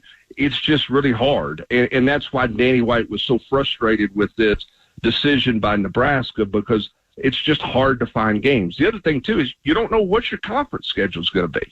Are you playing 8 or are you playing 9? You know, when's the league going to make a decision on that? We've been talking about that decision for 2 years or 3. They keep kicking the can down the road there because they're waiting on TV to come back with them for more money. I think ultimately they end up at 9. Do they end up in 9 and 26? My guess is probably yes, but we don't know that officially yet. So if you're playing 9 conference games, okay, what does that look like then for the rest of your scheduling? What are you looking to schedule? Are you going to schedule sort of the way Nebraska's scheduled here with the payday games and rest all your laurels on your conference games for playoff hopes and all that kind of stuff? I mean, we'll see. It's just, I think with a new quarterback, Kayla, and all those things, they would love to play a home game in 26 if they could. But, you know, there's a lot of people want a lot of things, and we don't always get what we want. So we'll see what that looks like. It's hard to find. There you go. Brent Hubs saying Tennessee would love to have a home game against a non-conference team in 2026. I'm just saying that Notre Dame has 2 available games to play in 2026 Boy, that'd be according to FBSschedules.com.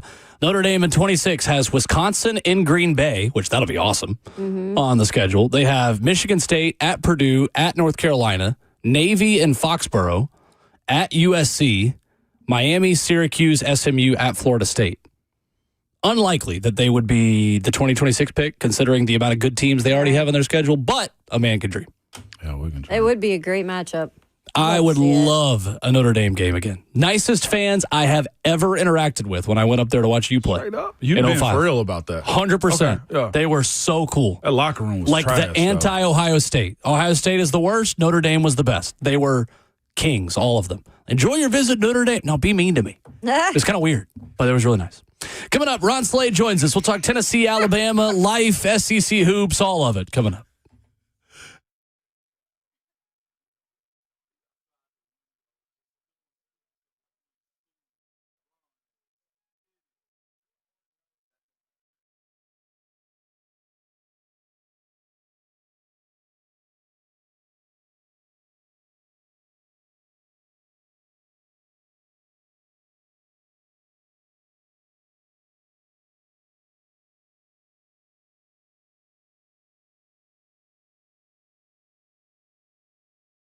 It's Ramon Foster for Hiller Plumbing, Heating, Cooling, and Electrical. Y'all, Hiller has been in business since 1990, man. One of the better things about it, they are family owned and operated. Jimmy Hiller, man, was recently named among the most admired CEOs, and it's because of the way he truly cares for his team and his clients, man. Hiller takes care of the customer on every job, every single time, and they stand by their work, too. So much so, 100% satisfaction guaranteed, man, or happy you'll bill the services fee. That is their slogan. If a customer isn't pleased with the work performed, they will make it right. They send a professional, experienced, trustworthy technicians to come into your home, and they will leave it cleaner and better than they found it. To me, I'll be honest with you, as much as you have to pay for things these days, the best things that Hiller is offering is a true transparency pricing. What this means is Hiller will line out of every part of the job up front so homeowners can easily understand what they're paying for and why.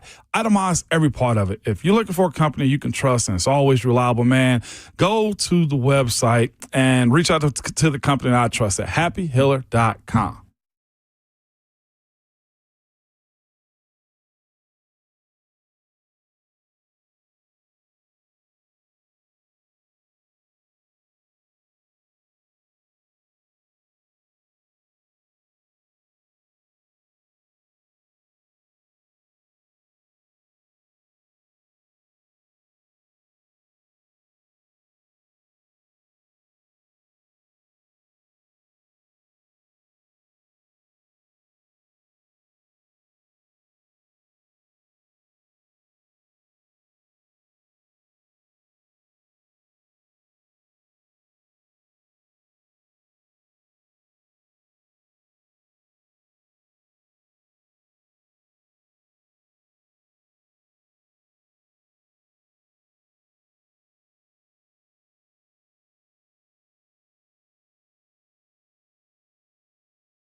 RKW on 104.5 The Zone at hour 4 on this Friday. So there's check marks in both sides of the brotherhood this morning because Ramon Foster is now followed by the Lady Vols on Twitter. Well, they don't follow Ron Slay. No, man. But when Ramon Foster goes to Indy, to the NFL Combine, people are coming out to him and saying, man, I know Ron Slay. I know that. Penalties offset, replay of the down. Slay in studio with us this morning. What's up, man? How are you? What up, though, man? What's happening? What up, KK? What up, Savage? J-Hawk back there in the back. What up, Hawk? J-Hawk. See, that's right. I like J-Hawk it. back that thing, you know what I mean? Just back up Justin? maxing. Jayhawk. Is that decent, J-Hawk? Hey, that's a childhood nickname right there. Is it Right on really? par. Sometimes you just got to know. Sometimes you just got to I like know. that nickname. Slay is That might be the good. arbiter of all Sometimes you things gotta know. nickname in this building. You are. You, Hey, man. you really are the man of nicknames. You got to be able to deliver, KK, and that's part of Yeah. the delivery, man. That's all it is. There you go. Hey, let me say this, though. I got a bone to pick with you, KK. Let me send my flight information real quick. Multitasking. Hold on real quick. My bad, y'all. You know, I got a whole bunch of little foolishness going on. State Farm was coming through to me, trying to get the chunky junkie car released. So we got her mugshot going out there. Good, man. That lady there, boy, something else. Okay, so I got that out the way. KK, this what I'm going to tell you. Man, you better get Sam Phalen next time. Sam Phalen, What don't come happened? on here talking about some Shador. Because he's all about Yeah, Shador. hey man, KK, I'm sitting in the barbershop with my You my wanted me to barber. come at it. Yeah, I You want crispy. Hey.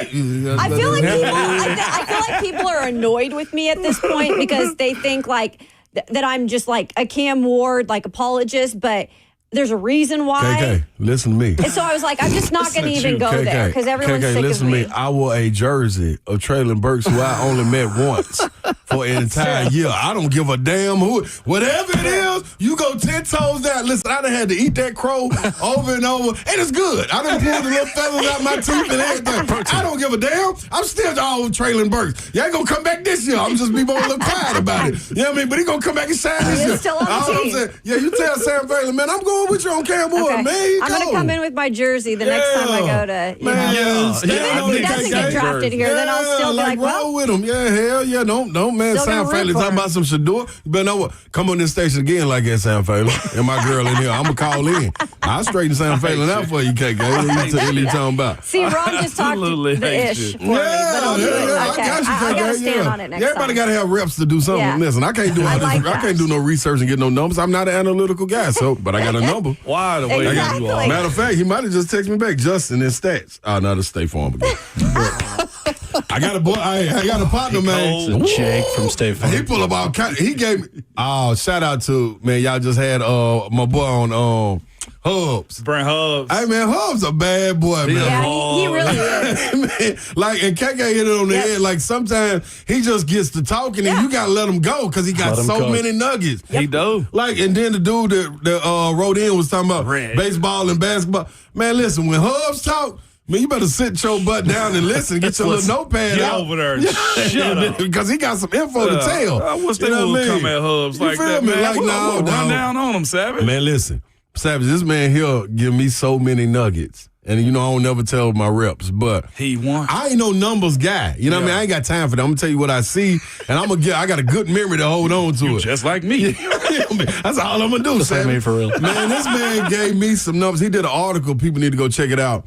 With Zakai these last 6 games, how he's been in the first half compared to the second half. Interesting. And dog, it's a reason that Tennessee is 6 and 7 in these last. I mean, he won 6 of the last 7, and it's all because of Zakai. I mean, of course, the team, no question. Chaz doing what he do. Yep. But when he turns the switch, it's a different game, dog. Yeah. This man is playing at an All-American level, 100%, and he has the numbers to back it up. That's the crazy part. Like, usually it's like, okay, you got an imprint on the game, assist, and no, man, getting buckets. This man shooting over 50% from 3. So Yeah. those numbers and that piece by Brent you mentioned, in the last 6 games, Zakai Ziegler is shooting 64% in the second half. 64% in the second. And from 3, he is 8 of 12, 67% from 3. Zakai Ziegler in the last 6 games in the second half. He's 27 of 33 from the free throw line just in the second half of the last 6 games. Slay, the thing that tells me more than anything is not that he's making 82% of it, it's that he's taken 33 free throws in the second half. Yes. Because he's going to the basket. Yes. And that is the thing that Tennessee has missed the 2 times they've lost to Kentucky. And then a lot of these losses, guys are just standing around waiting for Chaz to shoot it. Yep. Or waiting for Zakai to shoot it or Felix to get a lob. Yeah. Now they're actually starting to take it to the basket a little bit. And they starting to figure it out. And Zakai's starting to figure it out. Like, I was watching, first, 2 things. The Vanderbilt game, after coming back and winning that game, we had a chance to interview him at the post game. Yeah. And I asked him, man, do you understand now at this point in the season how important you are for this team to go? Forget the "it's not about me" moniker and all that. I understand that. We know what it is. We know what y'all preach. It's about the team. But do you understand, you as an individual, what you have to do for this team to get going? Like, I mean, because without you, it's nothing. And he said, yeah, I understand exactly where I stand now. And from that point on, you watched him go out in the first half. Some people may think it's a lethargic, but you look at it and it's like he's giving other guys opportunities. Like, all right, y'all. Yeah. Right. Okay. All right, I tell y'all what, I know what to do. You know what I mean? I'll do it myself. And he come on. Yeah. And you got to love where he is because, man, you watch some games, if you go back about 7 or 8 games ago, he was over-penetrating, going in there with them tall trees, and it's difficult to score over those guys. What he's been able to do now is play with a different pace, get to the free throw line, put him on his back, get the floater. Felix has done a better job of sealing, asking for the ball, leaving an opportunity for Zakai to get his man caught up on that seal, getting an easier layup, where it's easier to shoot around people than it is over 7-footers. So he's doing a great job of that also. And then the shooters are staying home in their pocket. Jordan Gainey's staying right there. Meshack staying in the corner. Chaz is out there. It's so many opportunities that he's creating 2 versus 1 on the penetration and getting people. That's how they beat Texas A&M. And that's how Vanderbilt beat Texas A&M too. All they did was substitute what Chaz was doing for Tyler Nichols to do the same thing. All he did was stay there and slide with the level of the ball and be ready to shoot. If you make it, you do. If you miss, it's cool too. So, man, you got to tip the cap, man, to him understanding and the team understanding that continuity is serious right now. I don't know where you're going to get Dubar to get involved in it. You know what I'm saying? He had a streak early in the season. Who was it he got hot against? He did. Texas. Texas. Yes. At Illinois, he made some big-time shots, did. and was talking. So he got to be able to incorporate himself, and Barnes and them got to trust him a little bit more, too. So it's got to go hand in hand. Totally. But outside of that, man, dude, they got a nice little chemistry going right now. Is Dubar doing what Chaz was doing, trying to find his way and been hesitant? I think it's more so Chaz is a little different because of his quick trigger. Okay. Dubar is more with his physical attributes, you expect more. So if I had to take a mold for somebody, like as much as people compare Chaz to Dalton Connect, I would compare Josiah Jordan James to Darlin Stone Dubar. Right. Like it's the same mold, but you're not getting the same output because Josiah knew the offensive sets where he could break it off, go get his points. He knew defensively exactly what he was going to have to bring. He was much more dialed in defensively and rebounding. He was much more of a threat to do that. Dubar hasn't been able to translate that yet. So hopefully it'll help, though. It's interesting with Tennessee and Alabama. They've won 3 straight against Nate Oates' team. In the court of public opinion, Slade, people view Tennessee's offense as this deal breaker, that they can't go on a run. But nobody talks about Alabama's defense as a deal breaker because Alabama's given up over 80 points a game. They're the 40th best defensive team in the country. Yet nobody really cares because they score a bunch of points, they make a ton of threes, and Nate Oates used to be a math teacher. Like we know, we hear the story all the time. Like he loves the analytics. Yeah, we know. Yeah. What about Tennessee is such a difficult matchup for Alabama, and do you see that being the case again this year? Sometimes people just have your number. And I think that's one of those situations where Coach Barnes has Nate Oates' number a little bit. And also you got to understand the players hear about that all the time. So it's contrasting styles, defense versus offense, and the physicality that they're able to play with. When they were able to come back last year in Tuscaloosa, they were able to get up into those guys and press and play a little differently. When they beat them, when they came to Tennessee, when they had Brandon Miller and those guys, like that was a hell of a team. Like the way we're talking about Auburn, that's how we was talking about Alabama then with that group. And they went up there and they got inside their jersey. It's different when you have 2 guys like Zakai Ziegler and Jemai Meshack up there leading your force defensively and what they're going to bring, and it trickles down to guys like Gainey. Chaz got to play a little bit better. Big Z got to play a little bit, but Igor, I went to Arkansas on you. Big Igor, all over. Igor got to play a little bit better. So you come into it knowing that the physical aspect of stopping them from running and meeting them at the 3-point line, that's Rick Barnes' style. You mean we get to stop you before and the refs gonna let us play? Oh hell, well put your boxing gloves on. Let's get busy. That's what they're looking to do, and that's not necessarily what Alabama is. And I do think they bring a different aspect when Chris Youngblood is rolling. Like he's been playing phenomenal, and he's the bulk, the menace, the attitude, the Jalen Carey, the Elijah Martin for Florida. Like Chris Youngblood is that for Alabama. So can you keep him under wraps and not let them get a boost of confidence by watching them play with the physicality? When you look at this upcoming weekend, too, I think you mentioned it on y'all's show, too. The college game day was supposed to be Alabama. I mean, it's the should have been Alabama, Tennessee. Should have been Alabama, Tennessee. Yep. But it's Texas. I mean, it's Texas A&M and Florida. Yeah. What is that matchup looking like this weekend, too? This is Dude, they both have bad losses. They have, and this right here is what the SEC has been. This embodies the SEC all year long. Reason being, you got Florida, a top 5 team, a national championship contender, coming into it off a bad loss against a rival at Georgia. Okay, so you expect some get back. You expect them to be nasty. You expect them to be salivating right there in the swamp. But you got A&M coming off very bad losses as well. A top 10 team, an Elite 8 type team, and Buzz Williams always has them locked in. So watching the game, looking at what's going on, I'm going to say, you know what? Check mark. Florida's going to win this game. It's going to be real easy. And this is when the SEC comes into play. Right. As soon as you start thinking that you understand it and how it goes, that's when A&M, I would not be shocked if A&M go down here and win by 8 or more. It's just, that's the way it works. You know what I'm saying? You have Florida walking into Tennessee, fully loaded. Tennessee, Igor not playing, Zakai not playing, and we like, man, I told Savage, hey, brother, I don't know how they going to pull this one off. This is going to be all work. And they dubbed them. Like, what? Yeah. You don't expect that, you know what I'm saying? Yeah. So, man, it's as soon as you think you got it figured out outside of Auburn, here you go. Anybody can beat anybody. You were happy to be wrong on the A&M game, too? Absolutely. Yeah. Loved it. That was I didn't see it. No, I didn't either. I didn't either. From what you were hearing on social media, the grunnels, the rumors of people being unhappy, and then you go and have A&M, the way they had just lost, like you like, okay, all right, this don't bounce back. This don't fit well. Like you remember Tennessee going down there last year and what they did to Dalton Connect. Yeah. Like, and that I think that was a better made team for a team to go win on the road than this team was. I didn't know this team was this tough mentally.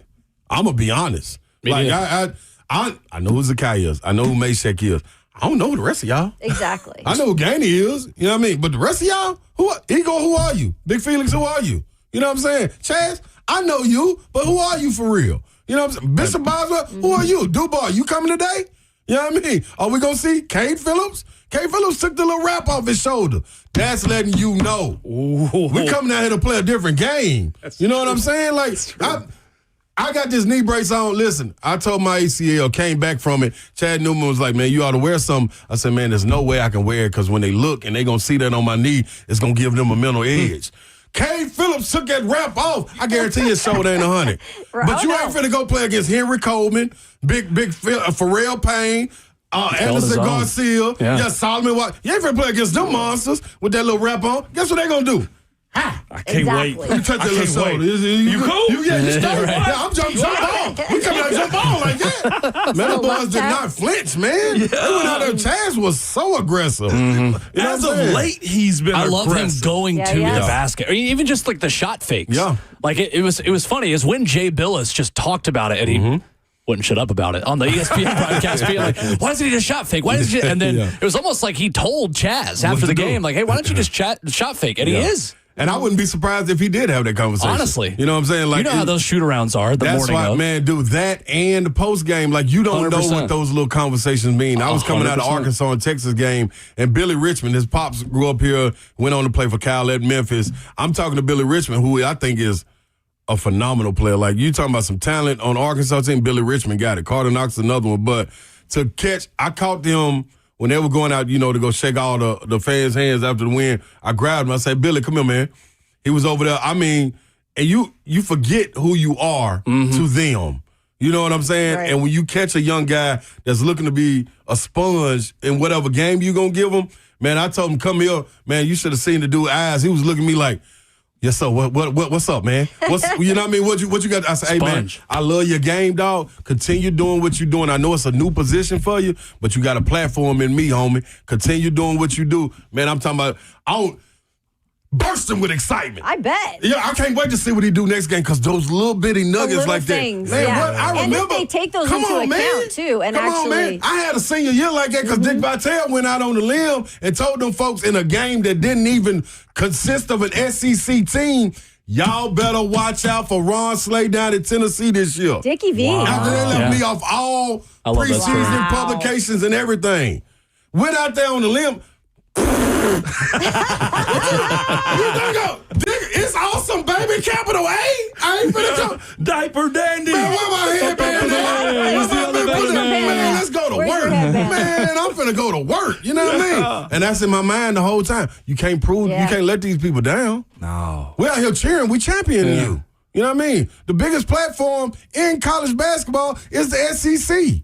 They just came there and stole the SEC tournament. Yeah. Game day stole the SEC tournament. That's wild. They ain't won no championship. Yeah. Right. You feel what I'm saying? All right, okay. All right, keep your eyes open. I'm moving I love out the it. It's way. Keep Friday. your eyes open. I'm Moving just out the saying. way. I'm I love just it. saying, Savage. It's I'm Friday. just saying, Savage. Speaking of the tournament, get you a ticket to any game. Oh, yeah. Wednesday. And that Wednesday has 4 games now. It's not just the 2 Oh, late games where it's yeah. like general admission and it's only the 4 worst teams. Like, you've got 8 good teams that are going they to play put on Dan Wednesday. Schumann and Jay Billis on the first 2 games. It's crazy. On a Wednesday. That's crazy. By the way, you see the Zags are coming down to play Kentucky I see that. in Nashville? It's going to be good. Wild. It's going to be good. I love it. I know. We need them down here. cool. Come on, Mark Few. Yeah, they need to get around, to it, get too. They've had a rough recruited. year. They've had a really rough St. year. Mary's and what is it? Is St. Mary's who win in that league? The WCC. it's St. Mary's. St. Mary's. St. Mary's, yeah. Hey, To he Gales. comes down here, he might not go back. Big These games. Better be SEC careful. schools going to try to get him. And by the way, Slay, you know they went to the Pac-12. They're now in the Pac-12. Sure are. Yeah, so they start. I forgot they went over. Yeah, that's gonna be good for them. Yeah, really That's good. gonna be good for them. Coming up, we will wrap up the show with Slay, and we have some news. I'll leave it at that. We have news to share with the people teaser. coming up. Stupid news.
Wrapping up the show on RKW 104.5 The Zone with Ron Slade joining us in studio. Yes. What's happening, good Last people? segment of the week. Slade, before we get to that's right.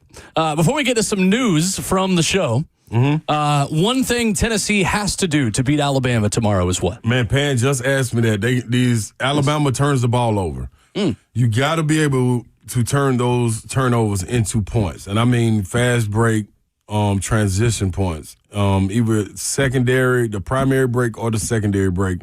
You got to be able to score and steal some baskets against Alabama.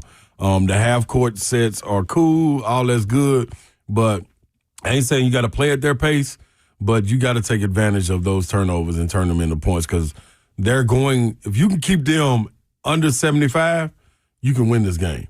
No question, because Mark Sears has been on the tear. 30 points, back to back to back. Like, this is – They just scored, what, a 111? Yeah, like come on, what we doing? You know what I'm saying? Like, they are in a groove, and Nate Oates is continuing to press defense, the defense button for them, and they're buying in just a little bit, not a lot, but just a little bit. So I love that it's at home, though. Man, love it. Huge. That's huge. That's all we know. It's going to be crazy in there tomorrow. I love it. All right, Robert Walsh. Oh, boy. Our executive producer, you have the floor, sir. You have some news for us and for the people. So we do have a little bit of news. So it's good news. It's good news. I'm going to try to get through this without being too emotional about it. But I recently, that's why I'm not on camera. So nobody being here helps you. Your client. So recently, I accepted a position that is going to require me to stop producing the morning show. It is within Cumulus. I'm not moving far. I'm going to move to a Buck Rising show. I'm going to take on some more responsibilities here at the station that would require me to stay here later, and it's hard to do that when you wake up at 4:30 in the morning. But I'll take this time to thank you guys, thank Jonathan Schaefer, thank the chat, thank everybody that listens, everybody that calls in, Cousin P, anybody that calls in here, man. It has been my privilege to do this show. I've loved it. This is my first show I got to do that was my show. You know, when you come here, you run boards for people, you help a bunch of different shows. This was my show, and you guys enabled me to lean into that and be funny and do my stuff, and you guys didn't hold me back, and I'll be forever grateful for that. So I'm not going far. I'll be right next door. So you guys want to do some funny stuff? You want to rag on somebody ugly is in the news? I'll come in and dog them. But I'm not going far. I'm gonna be right next door, man. So I loved hanging out with you guys. It's been a privilege to wake up with you guys every morning, and it's been a lot of fun. Well, we love you too, Bert. It wouldn't be the same without you. And it's not going to be, but we're excited for your new opportunities, and we're excited to keep it going here. And I'm leaving you in good hands. Hawk back here. Hawk's been training with me. J-Hawk. J-Hawk's been training with me the last couple of weeks. He understands it, and he's going to be good for you guys. And this feels like a terrible breakup. Like, I'm not good for you anymore. You know, we're still going to be friends. It's all good till we look in the mirror and we know we upgraded. It's all good. Don't trip off none of that. Don't trip off. I promise, don't feel that way, Bert. Hey, I couldn't backsell it like that, man. You know I can't slight nobody. But it's been a lot of fun, man. People say morning radio's a grind, and you know what it is when you don't have people like you guys to work with. When you don't have Kayla, when you don't have Ramon, when you don't have Will, it would be a grind. You know, I have this quote. I would pull it up on my phone, so I'm gonna have to paraphrase. But to who much is given, much is expected, and I appreciate being expected a lot. That means a lot to me. I enjoy that pressure. I enjoy being put on a pedestal in ways of like, oh, we'll figure it out. We got Bert. That means a lot to me, to be put in that position and to be able to tote you guys, and you guys tote me along. So it has been my privilege to do this show. So thank you guys. And it just goes into also, too, when you're good at your job and you work hard at your job and you do have talent behind it, too, Bert has a lot. I always try to let people know Bert ain't no joke. Bert does his thing. Bert is one of the smartest, most brightest dudes around I've been around, man. And the voice will get you at times, but sit down and talk to a guy like him. But it also goes into it. If you keep your head down and grind, the motto we live by, and I always try to push it, everybody eats, B. Bert came in as a starter, basically, at this point, lower on the totem pole, and now he's people bosses. So God dang it, dude.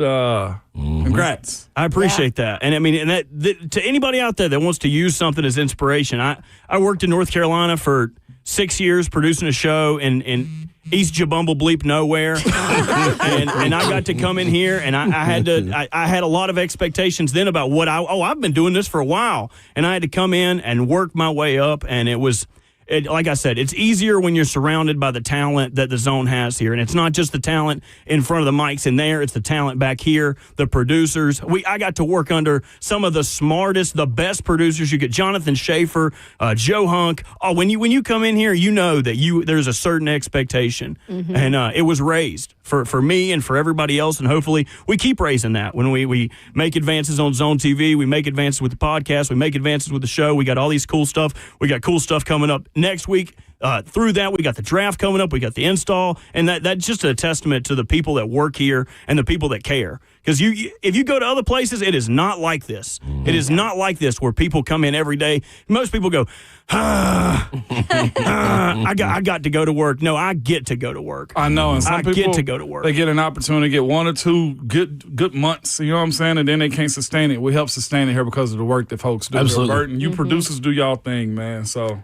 We appreciate you. We love you, and we are very grateful that you will be around in the building and able to make funny songs for us and lend your singing voice and your speaking voice to this program. And updates on Cheyenne. Oh yeah, something like that. Hey, this is about me, Kayla. Let's keep Cheyenne out of this. Like that. When you get the opportunity to move up in this business, it's because you're a hard worker and you have earned it with your talent, with your work ethic, with the way you treat people, and you have gotten gold stars on all 3 of those marks. And Bert does not like making things about him unless he's making fun of himself, but allow us the opportunity to say you've earned this, and we are excited for you first and foremost, and excited that Buck will have to have his head even more on a swivel, the jump scares that are coming around the corner. Out. Yeah, can we every get time back he comes that? to work. Oh yeah, 100%. I am not going to allow him to push Lucas around anymore. You know what I mean? Goodness. There's no more pushing going on unless it's pushing him out the door. That's right. So there you go. Bert, congratulations. Bert and the Buck Rising Show. Bye-bye, Birdie. As we wrap up the show and wrap up the week. Excited for Justin to take over Monday. Slice said there's too much love going on right now. Back at it Monday morning. We'll have Tennessee, Alabama reaction, everything else from the Combine. And Ramon gives you extended words of wisdom on Fridays as always. Y'all know how it goes, man. On Fridays, man, call somebody you ain't talked to, man. Buy somebody a drink. Have a random conversation with somebody. Just be good to one another. We too divided anyway, man. But at all costs, make it back to us on Monday. And please remember your Twitter fingers and your mic. Always hot, baby. And beat the hell out the time. Go Vols, baby.